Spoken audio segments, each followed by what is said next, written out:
on a suffisamment de liquidité pour prendre un local. Et vraiment, on nous regarde comme ça. Bonjour, c'est quand même pas vous. Non, mais parce que je peux faire ça, c'est 3 petits jeunes en suite comme ça. Donc c'est papa-maman qui vous aide pour le local. Et je suis en mode, mais what the fuck? Mais quoi? Mais dans quel monde? Et c'est ça qui m'a retourné le cerveau. Moi, la notion d'1 million de vues, pour moi, c'est incompréhensible. Genre, je trouve ça complètement fou.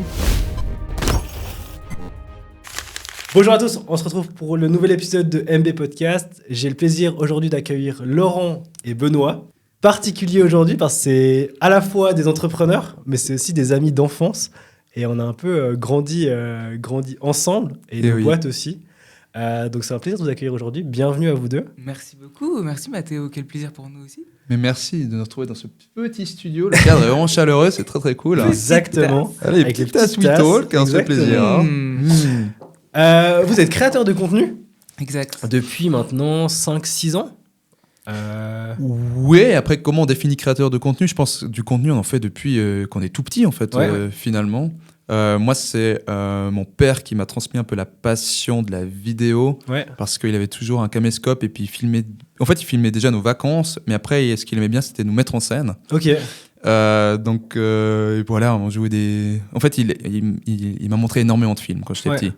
Et il était passionné par ça. D'ailleurs, lui, son rêve à mon père, c'était soit de devenir astronaute, soit réalisateur de films. Il est devenu orthopédiste. Qui est là-haut et l'autre qui est un peu plus bas.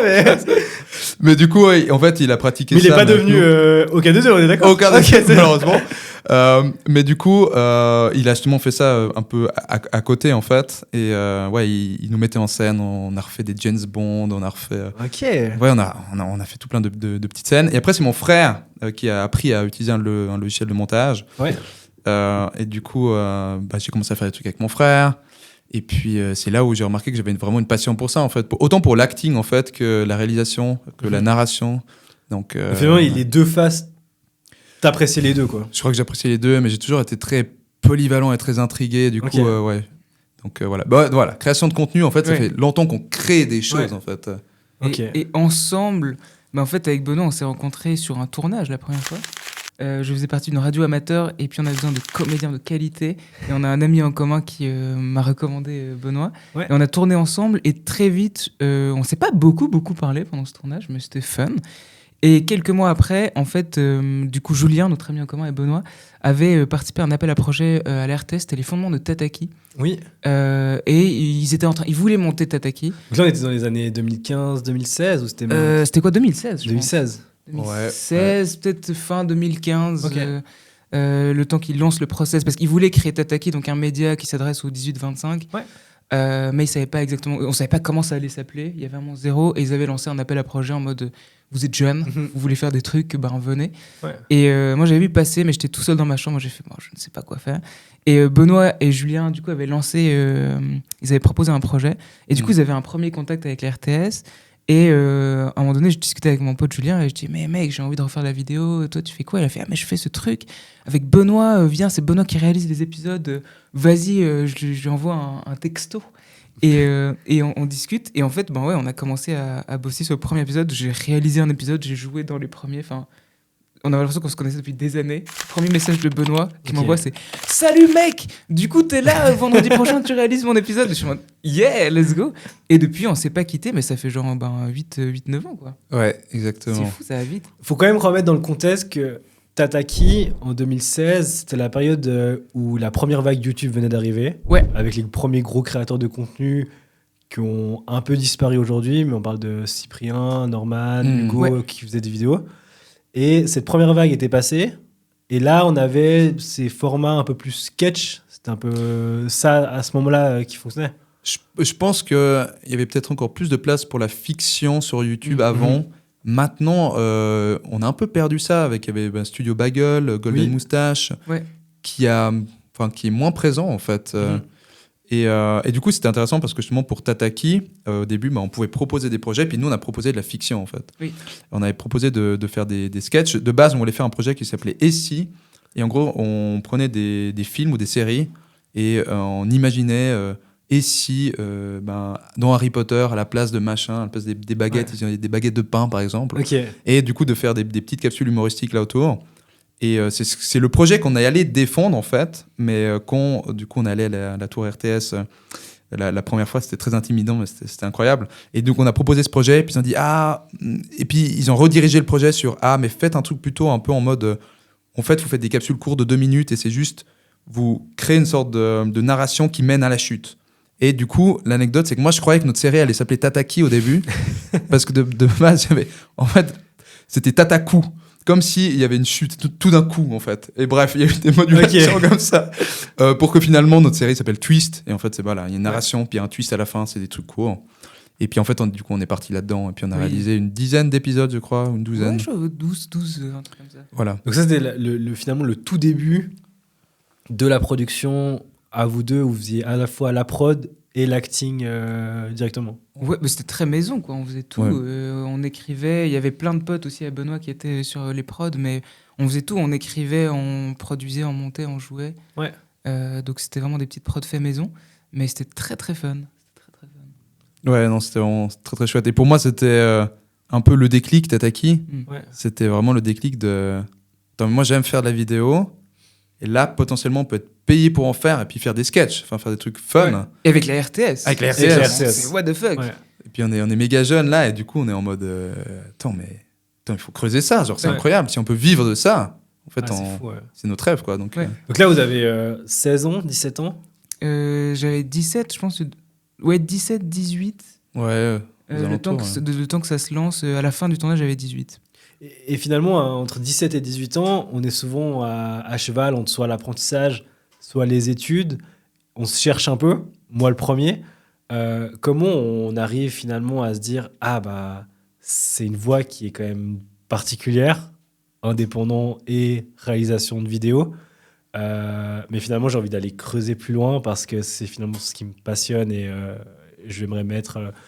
peut-être mes études un peu de côté, ou est-ce que vous avez fini vos études et après basculer sur le projet en full-time? Comment vous avez organisé tout ça? Avec Benoît, on a un parcours assez différent. Mais... Est-ce que tu veux commencer? Ouais, donc moi en fait, pendant ma primaire, donc je faisais encore pas mal de vidéos, mais ça s'est un peu perdu au début du CO, où en fait j'étais plus focus. Il y a changement d'environnement aussi, et du coup aussi des nouvelles personnes, et ça fait que j'ai entre guillemets un peu perdu cette passion, non, je pense qu'elle était toujours là, mais je fais moins de vidéos. Le feu, un peu, la motivation de... Ouais, mais il y avait peut-être... En fait, la vidéo, ça se fait à plusieurs, en fait. Ouais. Et tout d'un coup, j'avais peut-être plus les mêmes personnes autour de moi pour faire ça, justement. Et cette passion, elle s'est relancée quand j'ai rencontré, justement, Julien Gérardin, en 3e du CO. Ouais. Et c'est là où on a commencé à faire de nous des vidéos, on a fait de l'urbex, on a refait des sketchs. Et puis du coup après il y a la rencontre avec Laurent, Tataki, du coup première du gymnase, et puis à ce moment-là moi j'aimais bien faire la vidéo, mais c'était dur pour moi encore de me projeter, mais je vais faire de ça mon métier. Okay. Et moi en vrai j'étais un peu perdu, je savais pas exactement ce que je voulais faire, mais je pense que je suivais un peu les traces de mon frère, et du coup j'ai fait mon frère il est au gymnase, je vais aussi aller au gymnase, je suppose que je vais faire des études parce que c'est ça qui paye bien à la fin, après t'as un bon job, etc. Mais c'est au fur et à mesure pendant mon gymnase que je remarque qu'il y a des mandats qui tombent, il y a aussi des demandes en fait par des entreprises ou festivals, enfin des événements qui te demandent de venir créer du contenu, et plus tu accumules des demandes, plus tu fais mais en fait potentiellement ça peut être viable économiquement parlant. Et puis c'est en fait au fur et à mesure du gymnase que je remarque, je pense au troisième du gymnase, j'étais quasiment sûr que j'allais arrêter le gymnase. Okay. Parce que justement il y avait Laurent avec qui on faisait beaucoup de choses, Julien lui il travaillait du coup à Couleur 3 un peu en parallèle, en fait il était tellement passionné que franchement il dormait très peu, mais il travaillait, il était tellement passionné, il voulait absolument travailler dans ce milieu. Donc en fait j'avais un entourage qui faisait que ça m'a motivé en fait de me dire attends mais c'est possible. Et surtout du coup j'ai rencontré Laurent et Lucas, un réalisateur qui était d'ailleurs élève de la radio NRV lorsque Laurent y était. En fait on était du coup 3 à avoir un peu la même envie, un peu la même énergie, je sais pas. Julien lui il était plus en mode moi j'aimerais bien travailler à Couleur 3, enfin me faire embaucher d'une certaine manière. Moi j'étais plus dans ce truc, j'ai envie de faire mes trucs. Toi-même. Ouais, c'est ça, moi-même. Ouais. C'est très dur à définir, mais je voulais pas forcément travailler pour quelqu'un, mais faire mes trucs. Ouais. Et puis Laurent et Lucas, on commençait à faire tout plein de projets ensemble. Et puis j'ai fait, il y a peut-être un truc à monter avec ces Gulu, quoi. Ouais. Oui, mais en vrai, moi, c'est un peu différent, mais finalement, ça se rejoint puisqu'on a fini par travailler ensemble avec Benoît. Mais moi, quand j'étais au CO, très difficile pour moi. Vraiment, je suis éclaté à l'école. Je suis vraiment, socialement, je suis éclaté au sol. Je suis hyper timide, j'ai des crises d'angoisse, je loupe tout le temps l'école. C'est affreux. Et à ce moment-là, je sais pas trop pourquoi.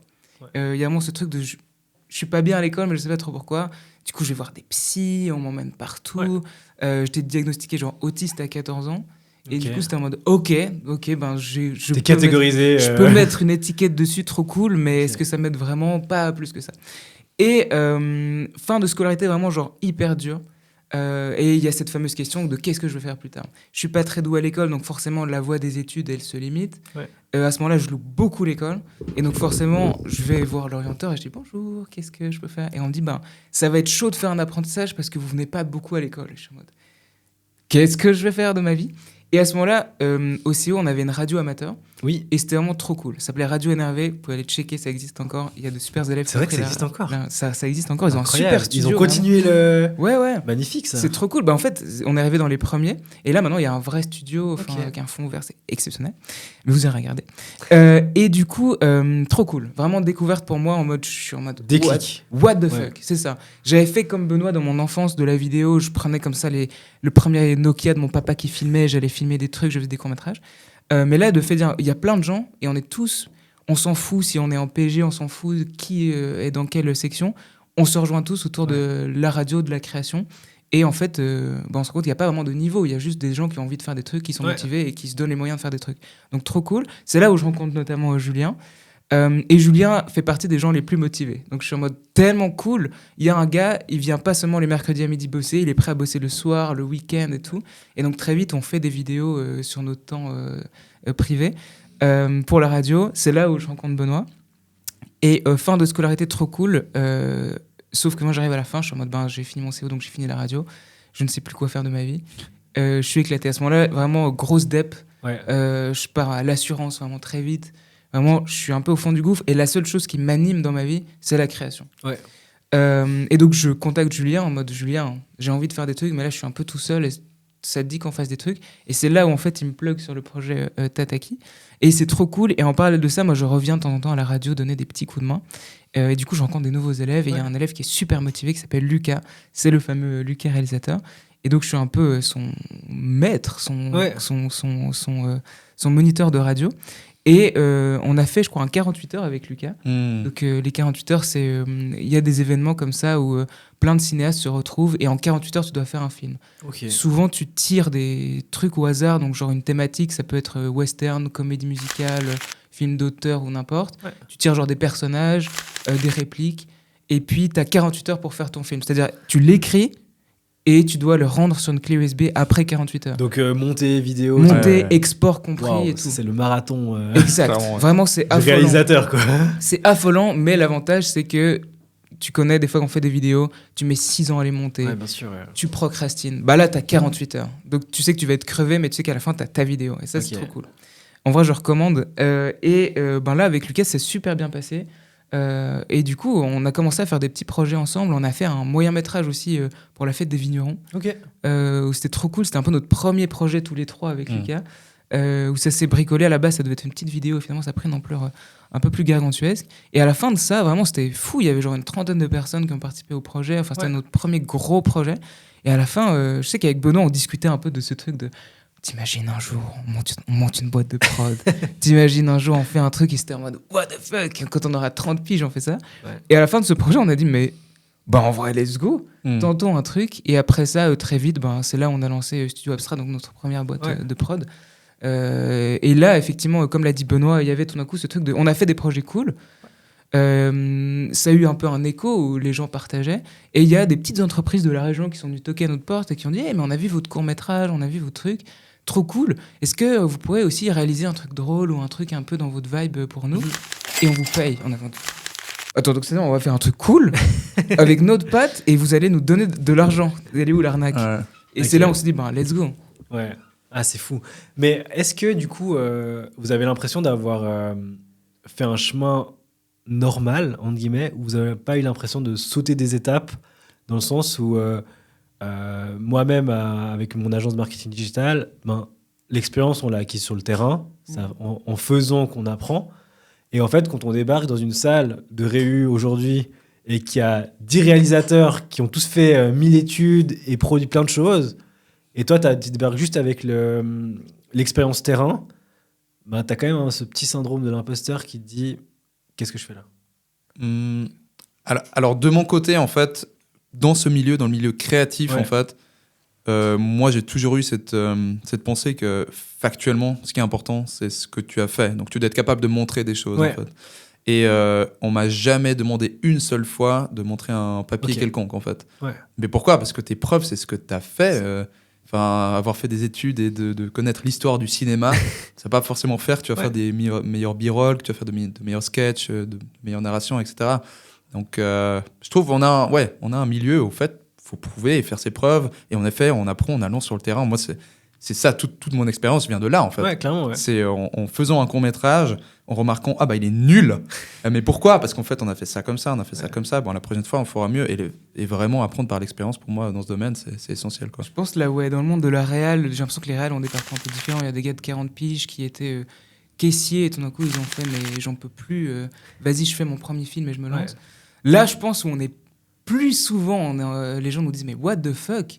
Mais qu'est-ce que vous avez fait ? C'est quand on dit qu'on a une boîte de prod, plus l'aspect genre business, où là, souvent, les gens disent, mais c'est-à-dire vous aviez moins de 30 ans et vous avez monté une boîte, et pour plein de gens, c'est pas logique. Ok, ouais, c'est ça. Ça, plutôt, Dans le monde de la réal, on est en mode, ça va, parce que tout le monde est un peu des artistes, tout le monde a des parcours, voilà.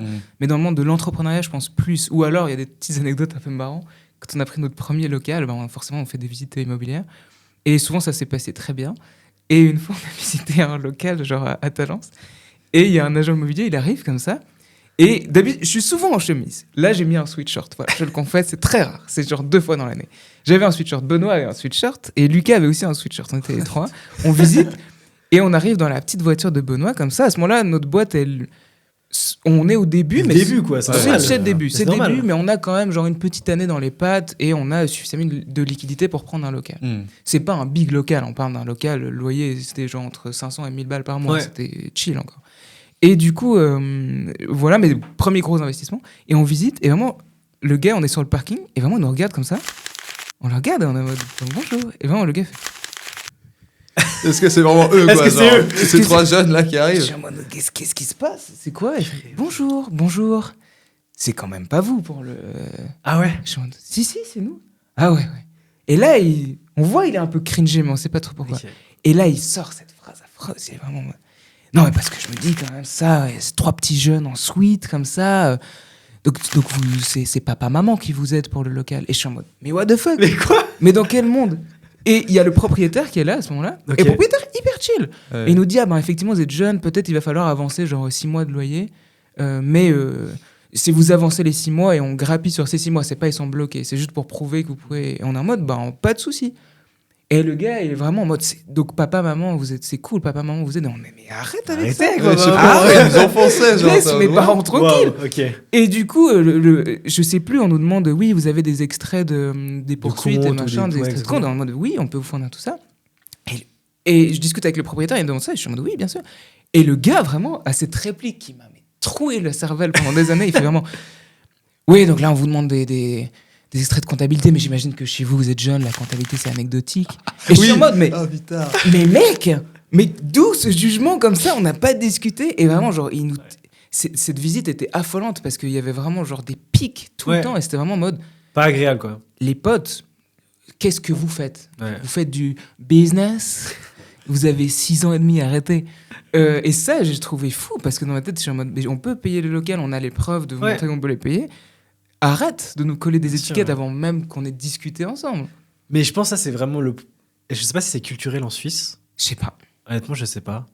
Mais c'est quelque chose qui est dur parce que c'est la même chose quand on dit qu'on va se lancer quand on est jeune et que papa, maman ou l'entourage proche, je dis vraiment proche, te dit ah mais arrête tes conneries, fais autre chose, trouve un vrai métier et puis après tu pourras faire à côté si tu veux, mais trouve un vrai métier. Et on n'avait jamais pris au sérieux. Et c'est ça qui est agréable, c'est que vous avez eu finalement la force de caractère de dire non, je veux quand même continuer, malgré les difficultés qu'on va avoir. Et pas, comme beaucoup de gens l'auraient fait, dire t'as raison, papa, maman, je vais trouver un vrai métier et après, je reviendrai finalement. Ouais. De mon côté, j'ai quand même fait la concession. Pendant le deuxième du gymnase, j'ai remarqué que je voulais faire autre chose et que j'allais sans doute pas étudier. Ouais. Mais moi, j'avais un peu le double jeu. Mon papa, il était en mode réalisateur. Waouh, oui, fais, réalise. Et ma mère était beaucoup plus en mode c'est cool, mais faudrait peut-être sécuriser quelque chose. Et du coup, j'étais en mode je suis au deuxième du gymnase, il y a la troisième qui était déjà entamée. Enfin, vas-y, j'y vais. Je vais au bout du truc. Mais c'était marrant, une fois en classe, on faisait le tour en fait de qui allait étudier où. Ouais. Et puis j'étais le seul à dire moi c'est fini après. Ciao, ciao. Et du coup, c'est une sensation quand même presque agréable de se dire mais on va faire différemment. Et moi je crois que ça m'a jamais fait peur en tout cas. Mais moi j'ai beaucoup d'admiration pour vous deux parce que vous avez fait des études. Toi t'as bossé commencé. Moi, j'ai aussi commencé la haute école de gestion. Ouais, mais t'as fait le gymnase avant. Non, moi, j'ai fait apprentissage avec maturité. Ok, avec maturité, ouais. Exactement. Et après, avec la maturité, ça m'a permis de faire la première année d'HEG à Fribourg. Ouais. J'ai fini. Ok. Mais j'ai arrêté. Et après, t'as bossé à la banque. Après, j'ai lancé mes business à côté. Ok. Parce qu'en fait, en cours de la haute école de gestion, je me rendais bien compte que ça me plaisait pas forcément, mais je pense que j'ai eu un peu la même réflexion que toi, où tu te dis, finalement, ça m'intéresse beaucoup moins. Ouais. Et je passais plus de temps à faire mes business durant les cours, plutôt qu'à réellement écouter le prof. Ouais. Et puis tu te dis, t'en as pour 4 ans. Ouais. Moi, la différence de toi, c'est que j'étais à la première année. Et je me suis dit, j'ai quand même commencé, je termine, juste pour voir si je suis capable d'avoir réussi, en fait. Et j'ai tout réussi, sauf le module de comptabilité. Ouais. Comble aujourd'hui, je suis CFO d'une boîte. Enfin bref, ça c'est notre histoire. Mais du coup, j'ai tout réussi, mais peut-être par ego un jour, je retournerai sur le banc d'école juste pour finir le module. Pour finir le module comptabilité. Juste pour finir correctement le truc. Ouais. Là, ça, je comprends. En vrai, le gymnase, il y avait aussi ce truc de j'aimerais juste me prouver que je suis capable de le faire, et à la fin, je suis capable de le faire, quoi. Ouais, clairement. Et là, moi, je trouve fou quand même que vous ayez réussi à... Parce que vous aviez les capacités de le faire. Et moi, je trouve ça fou. Souvent, alors je sais pas si je dénigre un peu mon parcours, mais il y a un peu ce truc de... En vrai, souvent, on me dit, mais en fait, c'est trop cool de lancer ton propre truc. Et je suis en mode oui. Et je sais pas si j'avais vraiment d'autres choix. Parce que j'étais en mode, je pouvais pas vraiment étudier. J'étais en mode claqué au sol. Je n'arrive pas à faire un apprentissage et à suivre à 100%. Ouais. Je vais faire le truc dans lequel j'ai le plus d'énergie à consacrer et où je peux avancer à mon rythme. Et en fait... Comment je peux trouver ce travail sur le marché ? J'ai pas d'autre choix que de le créer. Et du coup, comment créer un travail ? Tu crées ta boîte, tu crées ta structure, tu crées ton environnement. Et donc, ça s'est fait assez naturellement. Mais j'avoue que je pense, si j'avais des capacités, je sais pas si j'aurais eu cette force de dire... Il y a cette voie toute tracée de les études, tu fais le gymnase. Après, t'as fait le gymnase.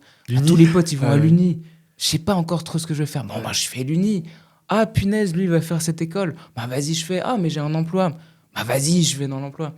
Mais je pense que j'aurais pas supporté quand même. Au bout d'un moment, je serais parti. Mais ça a peut-être accéléré les choses.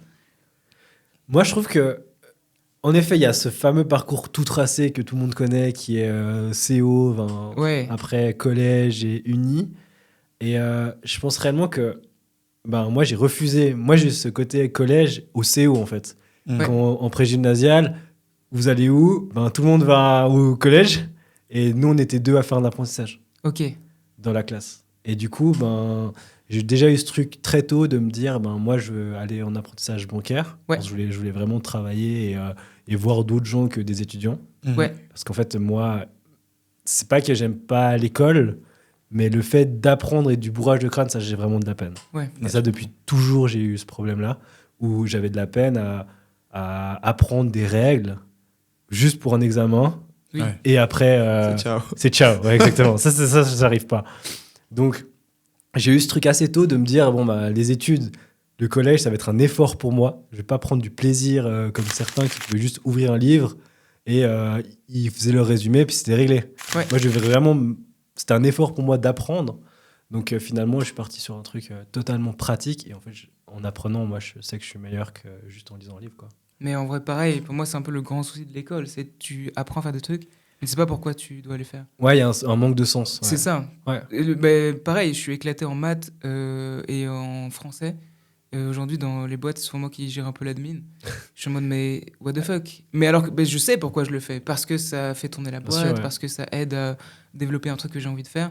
Mais calculer la surface de la baignoire de Jean-Marie et à quelle vitesse elle se vide, je le connais pas, ce mec. Pourquoi je vais calculer ça? Je n'ai aucune raison de le faire. Ça, c'était un peu dur pour moi. Okay. Et puis, il y a un truc, c'est la mixité des branches, en fait. Il y a tellement de branches différentes que forcément, genre, à moins que tu es intéressé partout, mais il y a des branches où tu vas être plus intéressé, puis il y a d'autres, tu vas juste les oublier. Ouais, bien sûr. Moi, j'ai fait 7 ans de latin. Vas-y, balance. Rosa, rosam, rosa. Il y a vraiment pas grand-chose qui est resté, quoi. Mais je pense, en fait, parce que je pourrais être un peu pessimiste et me dire, putain, j'ai perdu des années à me bourrer des choses. J'ai pris au gymnase l'option physique et application des maths, mais j'ai pris un peu par défaut parce que mon frère avait pris ça. Ok. J'étais éclaté au sol, on va pas se mentir. Mais j'avais ce truc de c'est le défi, je veux être capable de le faire. Franchement, je sais pas ce qui est resté aujourd'hui de ça, mais je pense qu'il est resté, c'est la persévérance de l'effort. Voilà, il y a un examen, c'est la rigueur exactement d'aller au bout des choses. Le latin, quand il y avait des versions, mon pote qui était à côté de moi, il faisait des versions, mama, splendide vraiment. Et moi, je me reprenais des 3 dans la gueule comme ça. Putain, mais il y avait ce truc de putain, mais je suis quand même là, puis j'essaie quand même d'aller au bout du truc. Ouais. Donc, et t'as réussi. Et puis voilà, j'ai. Alors, on me l'a donné parce que c'était le Covid. Ah ouais, j'ai même pas eu les examens. On va couper ça au montage. Pas du tout. Ah ouais. Non, je pense que j'aurais réussi. Oui, j'espère. On saura jamais. Non, on saura jamais. Mais c'est vrai que c'est fou. Et finalement, les métiers créatifs, en fait, sont absolument pas mis en avant à l'école. Non. À part l'heure de dessin que tu as. Oui. Et encore. Mais dans le sens où, aujourd'hui, de plus en plus de personnes sont créatives et ont un besoin de trouver le système D. Dans la créativité, il y a la création de contenu comme vous faites vous, mais aussi de trouver des meilleurs systèmes dans des entreprises, de trouver d'autres solutions que ce qui existe déjà. Et ça, c'est complètement bridé par l'école, parce que finalement, la seule chose qu'on te dit à l'école, c'est ce chemin-là, et il n'y a rien d'autre à côté. Clairement.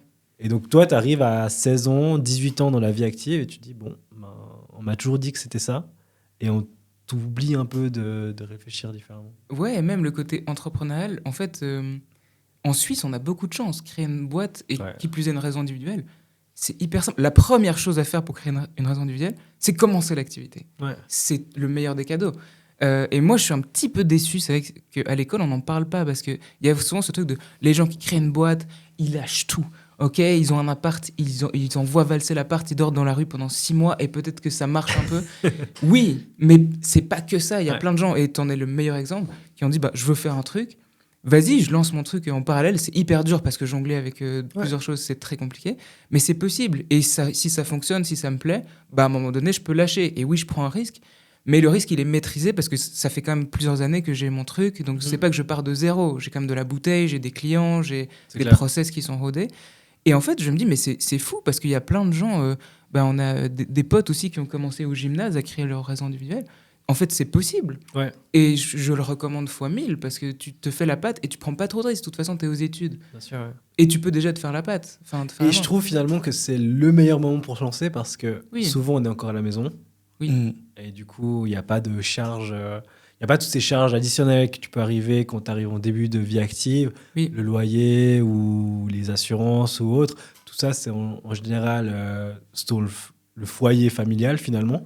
Et puis derrière, ça te laisse aussi du temps, parce qu'il faut aussi du temps pour lancer une entreprise, prendre le temps de...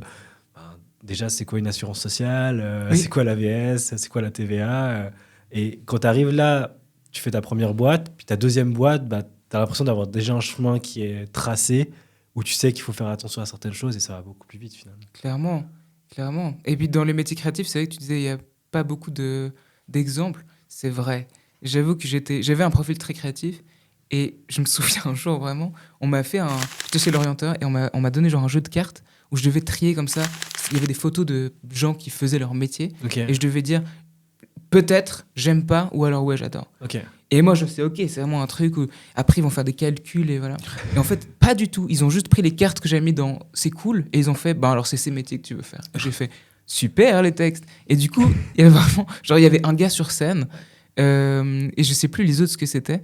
Mais du coup, le gars sur scène, c'était un danseur de music hall. Et du coup, ils ont vraiment fait... et c'était une réunion avec mes parents. Et ils ont vraiment fait... Alors, Laurent, il aimerait du coup faire danseur de music hall, clown. Et genre, je sais plus, il y avait un autre truc. Et j'étais en mode...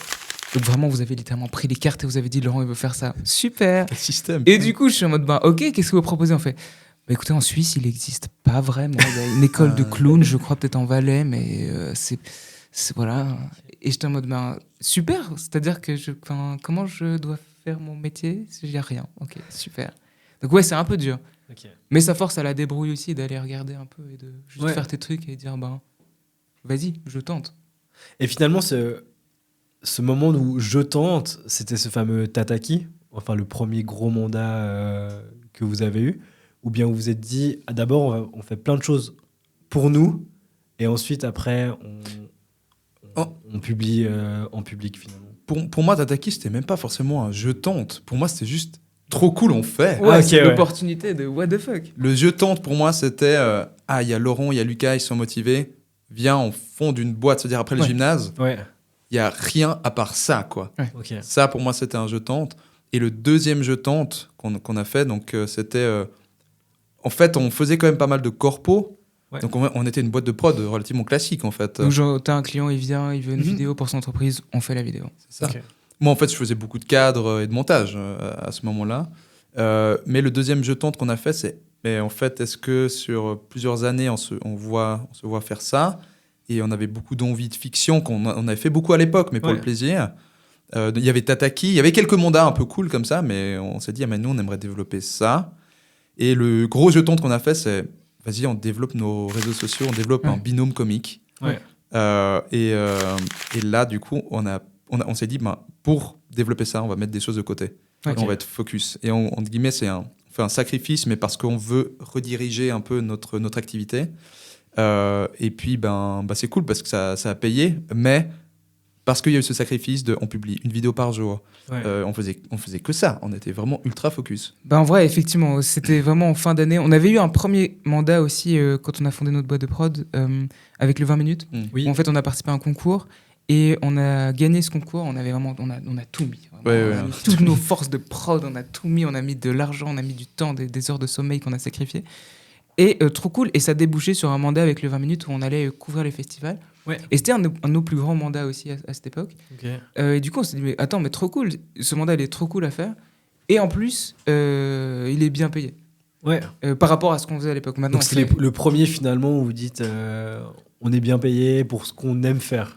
Il y avait quand même un peu cette option-là. Enfin, je pense, clairement, c'était... En fait, on était en binôme, on faisait des trucs fun, on était payés pour ça. Ah, waouh, là, on a vraiment un créneau, quoi. Genre. Ouais. C'est ça, et on nous avait commandé plusieurs... Il y a plaisir et côté business qui rentre... c'est ça, et côté pérennité aussi, parce qu'on nous avait commandé genre tant de festivals, je sais plus combien on a fait de calcul, mais une dizaine. Ouais, on a fait pas mal, ouais. Et du coup, c'était en mode, ok, on sait que ces mois-ci, on a ces capsules à fournir. Et donc, incroyable. Voilà, c'est pas genre, ce mois-ci, je sais ce que je fais, mais le mois prochain, je sais pas. Et ensuite, après ça, on a repris un peu nos mandats classiques de boîte de prod. Et c'est vrai qu'on s'est dit, mais lançons-nous sur les réseaux. Et comme l'a dit Benoît, c'était un peu un move un peu ambitieux aussi, parce qu'à ce moment-là, il y avait plein de gens aussi autour de nous qui croyaient pas forcément en ça, qui étaient un peu en mode, mais les potes, il y a genre 2% de gens qui réussissent sur les réseaux. What the fuck? À quel moment vous allez réussir? Et puis, il y a aussi ce truc, forcément, on va devoir prendre ça comme un business aussi quelque part, c'est-à-dire qu'il faut mettre du temps. Mais là, tu mets du temps, mais tu sais que les 3 prochains mois, il y a 0 qui va rentrer. Ok. Et tu sais que c'est les 3 prochains mois. Le temps de tournage des capsules de sketch, en fait, c'est 3 mois. Mais là, on va focus réseaux sociaux. Je sais plus combien de temps c'était donné, mais en tout cas, il y avait c'était genre en septembre, en fin d'année. C'était un peu cette période-là. Okay. Et on s'était dit, en tout cas, jusqu'en décembre, il y a un monde, il y a vraiment il y a nos derniers mandats corpo qu'on fait, etc. Les trucs qui viennent, on essaie de les gérer. Ouais. Mais de la création de contenu, on part du principe qu'il y a 0. Et on part du principe que l'année prochaine, il y aura peut-être un petit peu, mais déjà, si on fait 500 balles, c'est déjà trop cool. Ça paye un petit peu les charges et tout. Ouais. Mais donc, c'était très limité. Et en fait, on s'est donné à fond. Et très vite, ça a quand même assez vite pris. On ne pensait pas aussi vite, mais genre en un mois, même pas, on avait genre 10 000 abonnés sur TikTok. Et c'est monté quand même de façon assez exponentielle. Et on avait... Notre strat, c'était posté sur tous les réseaux. Il y avait genre TikTok, Snapchat, Instagram, Facebook...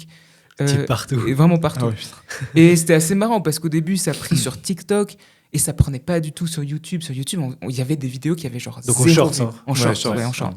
Il y avait des vidéos, elles faisaient 0 vues. Et vraiment, à cette période, anecdote très marrante, on s'est vraiment dispatché un peu les postes de travail avec Benoît. On écrivait ensemble, on tournait ensemble. Benoît faisait vraiment full montage. Ouais, je montais tout. Ouais. Il montait quasiment tout. Je montais vraiment genre rien du tout. Et moi, je m'occupais de vraiment poster, répondre aux coms et tout l'aspect genre CM. Mais Benoît ne regardait pas les stats. Ouais. Ça veut dire que pendant les 3 premiers mois, Benoît disait vraiment on fait les vidéos, je te fais un retour, je te balance le montage, tu me fais un retour, on discute ensemble, on dit ok, cette vidéo elle est prête, elle part en diff. À partir de ce moment, je ne veux plus rien savoir. Ah ouais. Je ne veux plus rien savoir. C'est quoi? C'était de se dire que tu as fait trop de travail pour ça, ou tu avais une peur par rapport à ça? C'était quoi? En fait, je me connais, je suis très dépendant des chiffres, ça m'impacte énormément.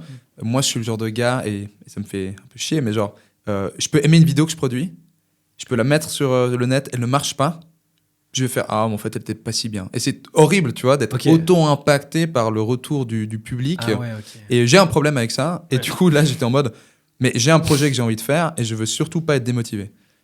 Donc, quoi qu'il arrive, ne me dis pas ce qui se passe. En fait, j'ai envie d'être focus sur la création. Je veux juste être focus sur ma création et de donner de moi et de pas tout le temps trop réagir aussi « Ah, mais la vidéo marche pas, donc on va arrêter de faire ce type de contenu. » Non, si je crois en ce contenu, je vais continuer à le faire. Et du coup, pour pas justement être influencé par ce facteur externe, j'ai dit à Laurent, au début, si on veut vraiment faire un marathon et si je veux pas m'essouffler, j'ai pas envie de connaître les stats, quoi. Donc, c'est fou à part ça. C'était assez fou. Mais comment toi t'arrivais à contenir du coup le truc? Tu disais rien? Non, vraiment. Et du coup, j'ai averti vraiment tout le monde. J'ai dit, Benoît ne connaît pas les stats. Donc, je veux personne qui commence à dire bien joué pour la dernière vidéo, elle a super bien marché, ou gros flop, mon pote. Il y a rien. Moi, je partais du principe que en 3 mois, il allait pas se passer grand chose. Parce qu'avant ça, il faut dire qu'on postait quand même des vidéos sur les réseaux. Oui. Mais en fait, on n'avait pas de rigueur, on n'avait pas de régularité. Ouais, souvent c'est le problème. Ouais. On postait une vidéo, elle marchait pas bien. On avait fait genre une vidéo qui avait fait genre 300 000 sur TikTok. Et à l'époque, c'était vraiment notre plus grosse vidéo. Ouais. Et on était en mode, c'est fou parce que nous, on a l'habitude de poster des courts-métrages qui font genre 100 vues sur YouTube. Ouais. On était à la recherche de retours, de gens qui regardent et qui nous disent c'est bien, ou même c'est éclaté au sol, mais voilà pourquoi c'est éclaté au sol. Ouais.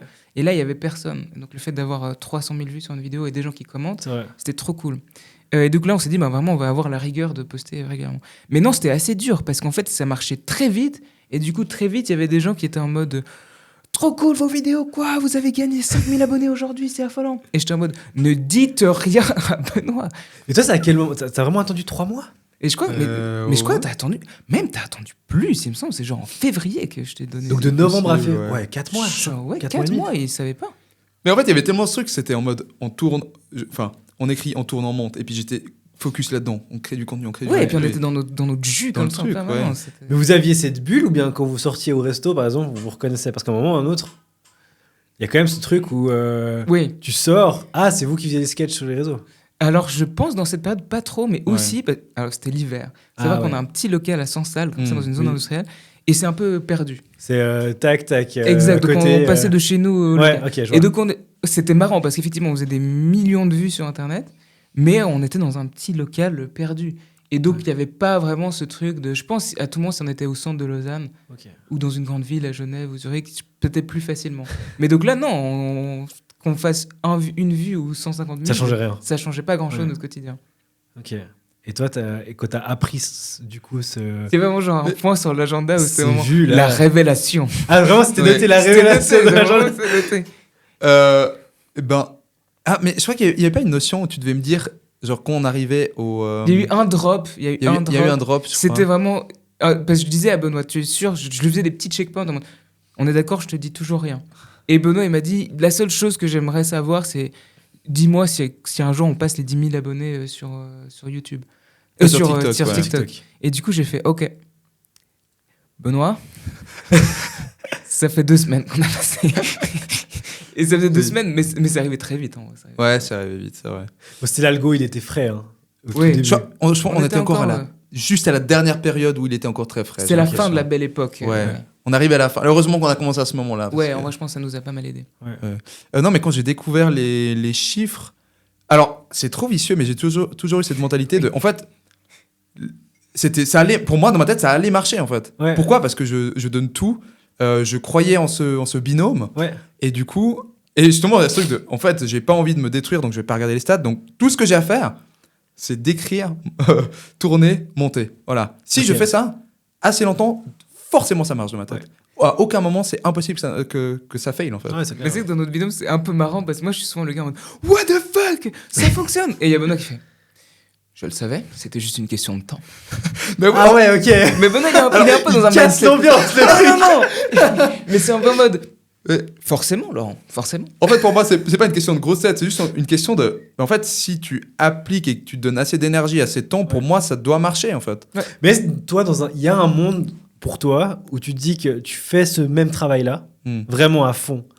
Tu mets toutes tes compétences et qu'en fait, jamais tu perces. Parce que finalement, il y a tellement de créateurs de contenu aujourd'hui que est-ce que vous vous dites pas un jour, on a quand même été aidé par l'algo et une fois, ça a poussé et en fait, vous aviez cette rigueur-là pour continuer. Mais ce petit boost, il a été... Enfin, il y a cette chance-là que je crois personnellement, à un petit facteur chance qui après influence tout parce que vous avez continué à avoir cette récurrence. Et vous l'aviez déjà depuis peut-être 1 ou 2-3 semaines avant que ça perce finalement. Ouais. Bon, en vrai, on avait quand même pas mal de contact avec d'autres créateurs. Et puis, ça sortait quand même ce truc, par exemple, pour YouTube. Ouais. Nous, aucune vue. Genre, très, très dur, YouTube. Ouais. Mais on nous a juste dit, les gars, YouTube, il faut juste continuer à poster tout le temps. Et il y a juste un moment, YouTube, il fait... Ouvrez les valves. Ouais. Et il y a tout qui explose. Ouais. Okay. Et en fait, il y a juste ce truc, il faut juste croire... il faut croire en la chance qu'il y a un moment où YouTube va dire « Allez, c'est bon, let's go ». Et du coup, mais pour répondre à ta question, je pense que peut-être il y a aussi ce truc de... Tu sais, t'as pas envie de croire à la défaite. Du coup, tu la mets de côté. Tu la mets juste de côté et tu l'effaces et t'es en mode « Mais dans tous les cas, on va réussir ». Et puis on essaie d'avoir ce mindset... Parce que ça booste, quoi.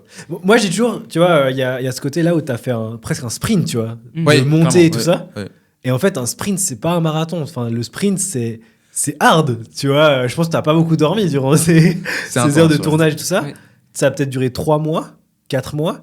Mais tu te voyais encore potentiellement tenir 4 mois ou 8 mois supplémentaires à ce rythme-là pour qu'il y ait une vidéo qui perce. Je sais même plus si je m'étais fixé une sorte de deadline par rapport à ça. Je sais qu'en tout cas, la deadline qu'on avait fait, c'est genre pendant 1 année on teste. Ok. Pendant donc, 1 année. Vous attendiez pendant 1 année. Vas-y, pendant 1 année. C'était comme ça. On avait genre, je pense, une échéance, mais je sais pas à quel point elle était bien définie, mais en tout cas, genre de 3-4 mois où c'est en mode si on fait 0 thune, c'est pas grave.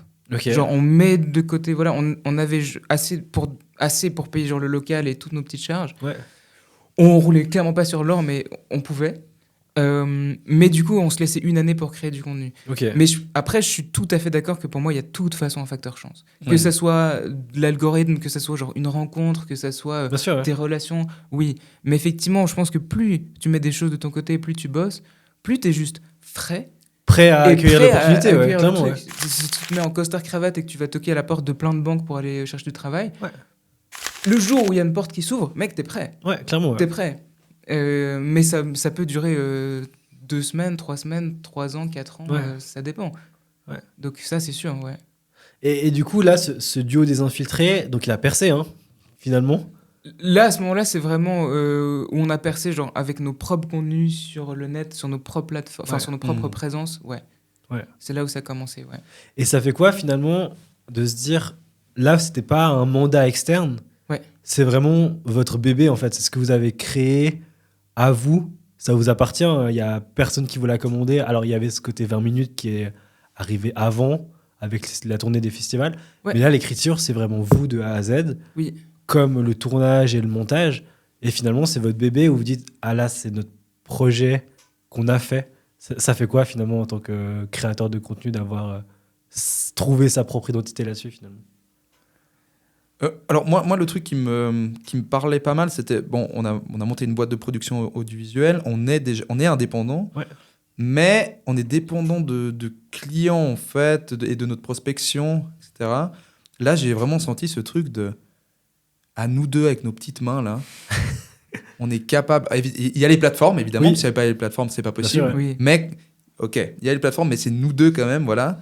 On arrive à engendrer tellement de visibilité Et c'est ça qui m'a retourné le cerveau. Moi, la notion d'1 million de vues, pour moi, c'est incompréhensible. Genre, je trouve ça complètement fou. Et ouais, je pense que... en fait, moi, c'est vicieux. C'est toujours les premiers jours où ça me fait quelque chose et je suis en mode waouh, mais je sais pas pourquoi ma hype descend très très vite et je passe très vite à autre chose. Okay. Genre, je veux voir autre chose. Ouais. Mais ouais, je sais que ça m'a marqué quand tu m'as annoncé un peu qu'est-ce qui s'était passé et c'était en mode waouh, c'est vertigineux carrément. Mais très vite, je suis en mode ok, maintenant on a ça. C'est quoi la suite, quoi? Ouais. Ok, ouais. Souvent, comment vous allez le développer? Quels sont les leviers que vous pouvez utiliser? Exact. Moi, je pense que le truc qui m'a le plus marqué, c'est je suis assez sensible aux gens. Ouais. Et j'avoue que quand on a commencé à me reconnaître, j'étais un peu en mode oh waouh, c'est des vrais gens, c'est pas juste des chiffres. Parce que en fait, t'es très vite. Et je comprends Benoît qui s'est coupé des stats. T'es très vite accro. C'est un peu une drogue. C'est en mode j'ai fait 10 000 vues. Waouh! Les 10 prochaines vidéos, je fais 10 000 vues et il y en a une qui fait 40 000. Je suis en mode pourquoi je fais pas 40 000 sur toutes les vidéos en fait? Ouais. Et en fait, très vite, t'es en mode mais tu pousses plus loin et au bout d'un moment, c'est juste le casino et tu veux juste plus, mais tu corrèles même plus ça à des vrais gens qui regardent et à tout ce qu'il y a derrière. Et le fait qu'il y ait des gens qui nous aient reconnus, on faisait aussi des festivals, on avait continué des festivals avec 20 minutes, on couvrait des événements avec Rivella aussi. Ouais. Et de plus en plus de gens commencent à dire mais j'ai vu telle et telle vidéo, j'ai regardé ça, ou qui ressortaient des persos qu'on faisait. Et j'étais en mode attends, cette personne, elle a vu nos vidéos. Et ça, je pense, c'est le truc qui m'a le plus impacté. Mais c'est vrai que la grande question aussi, c'est... en vrai, je pense, j'avais entendu ça, je sais plus quel créateur disait ça, mais aujourd'hui, c'est facile de percer. On a tous notre petite heure de gloire. Ouais. Et en vrai, c'est vrai. Tu postes plein de vidéos, tu fais des TikTok tous les jours où tu manges ton petit-déj. C'est très possible qu'un jour, il y ait une vidéo où tu as renversé ton bol et elle fait 10 millions de vues. Ouais. What the fuck? On te reconnaît dans la rue. Je pense que le plus dur, c'est le marathon. Ouais. C'est OK. Est-ce que j'ai envie de pérenniser ça? Comment est-ce qu'on se développe? Comment est-ce qu'on garde toujours le public en le surprenant, en faisant des nouvelles choses? Et comment on se renouvelle aussi? On se fait plaisir parce que tu peux très vite faire « Ah ça marche, vas-y, je continue à le faire, mais finalement je perds le sens, je sais plus. Et je sais qu'un jour ça va s'essouffler et que j'aurai plus de passion et que je saurai plus quoi faire. Ouais. » Je pense que c'est ça un peu le nerf de la guerre dans notre métier. Et là justement, ce projet d'Infiltré, il a été mis en place sur 3-4 mois. Ouais. Mais une fois que ça a percé et que vous continuez finalement, comment vous calez la reprise de votre activité de boîte de prod et le tournage aussi de ces nouvelles capsules vidéo? Parce que finalement, il y a une attente des gens qui veulent voir de la nouveauté, mais vous devez aussi faire rentrer de l'argent dans la boîte de prod parce que vous aviez tout mis de côté à un moment. En vrai, ça a été, je pense, cette année, c'est le grand défi de cette année, je pense. Okay. Parce qu'effectivement, on avait notre boîte de prod qui s'appelle Studio Abstrait. Et en fait, fin d'année dernière, on a cofondé une autre boîte de prod qui s'appelle Nuée. Oui. Où justement, là, on avait envie de marteler cette empreinte création digitale et de dire, OK, mutualisons des forces avec d'autres gens qui sont dans ce domaine-là et qui apportent des forces différentes pour justement aussi rediriger nos mandats. Parce qu'on a plein de gens aujourd'hui qui toquent à notre porte aussi parce qu'ils nous ont vus. Ouais. Et ils veulent une vidéo, mais ça même... on veut un truc chouette comme vous faites des trucs chouettes, mais c'est même pas forcément vous qui le faites. Voilà, et on dit c'est dommage de cracher sur ces mandats-là. Et donc, on a confondé cette boîte. Et je pense que cette année, c'est un peu l'année où on a fait « Oh, OK, en fait, on a beaucoup de trucs à faire. » On a mis un big focus aussi sur notre boîte de prod cette année. Okay. Un peu au détriment des infiltrés aussi, où on était souvent un peu en mode « Attends, on n'a pas tourné de contenu, vite, il faut qu'on sorte un truc. » Et je pense que c'est un peu le défi de cette fin d'année de dire « OK, comment est-ce qu'on inverse aussi un peu la tendance et comment est-ce qu'on pérennise toute cette activité de création de contenu en parallèle de cette activité aussi de boîte de prod. » Mais c'est tout un travail de jonglage qui n'est pas évident. Ce qui est super dur avec les infiltrés, c'est... En fait, s'il n'y a pas de vidéos qui sont postées, en vrai, factuellement, ça change rien, en fait. Il n'y a personne qui vient nous taper dessus. Il n'y a pas de vidéos qui sont postées. C'est nous, en fait, qui gérons ça. Alors que dans la boîte de prod, maintenant, qu'il y a des employés, on est obligé. Mais tu ne fais pas la vidéo, il y a genre un client qui vient bien sûr. Mec, voilà. Elle est où ma vidéo? Bien sûr. Ça, exactement. Et du coup, c'était vraiment une priorité qu'on monte cette boîte, qu'elle tourne, etc. Mais maintenant on se rend compte qu'en effet il faut qu'on réinjecte pas mal d'énergie au sein des infiltrés aussi. C'est toujours ça, je trouve, le défi dans notre domaine, c'est mêler créativité et puis on va dire un peu efficience et puis comment dire ça, le côté très entrepreneur, mais très premier degré, tu vois, genre... et c'est dur de trouver la bonne balance aussi entre économie et créativité, on va dire. Okay. Et c'est vrai que je pense au début de l'année, je me suis pas mal enfermé justement dans le côté plus business, économique. Il faut que ça roule, que ça tourne. Et au détriment, en fait, de vraiment ce que j'ai envie de faire. Donc voilà, ça c'est un peu tout le défi, je pense. Mais je pense le défi d'une vie, en fait. Oui, bien sûr. Oui. Comment tu gères ça? Moi, si là, je peux juste faire des films, bah, j'y vais. Le problème, c'est que pour trouver du financement pour des films, c'est des années, enfin, etc. Enfin, mais ça, c'est une réalité. Et je pense que c'est juste une question de balance. Ouais, clairement. Ok. Mais c'est un super défi parce que quand on touche du doigt ce truc, mais une fois qu'on l'aura vraiment touché, t'es en mode affolant. T'as une boîte de prod, t'as toute une activité créative et en fait, tu montes aussi un espèce de petit écosystème, de petit écosystème, local, quoi, c'est ça, où t'as vraiment ce truc de mes projets créatifs. Si je fais un truc plus gros, j'ai une boîte de prod. Donc en fait, j'ai des cadreurs, j'ai des ressources, des gens qui peuvent se plug sur des projets. Et t'es un peu maître de ton écosystème. Et ça, c'est, je pense, le plus jouissif pour un créateur.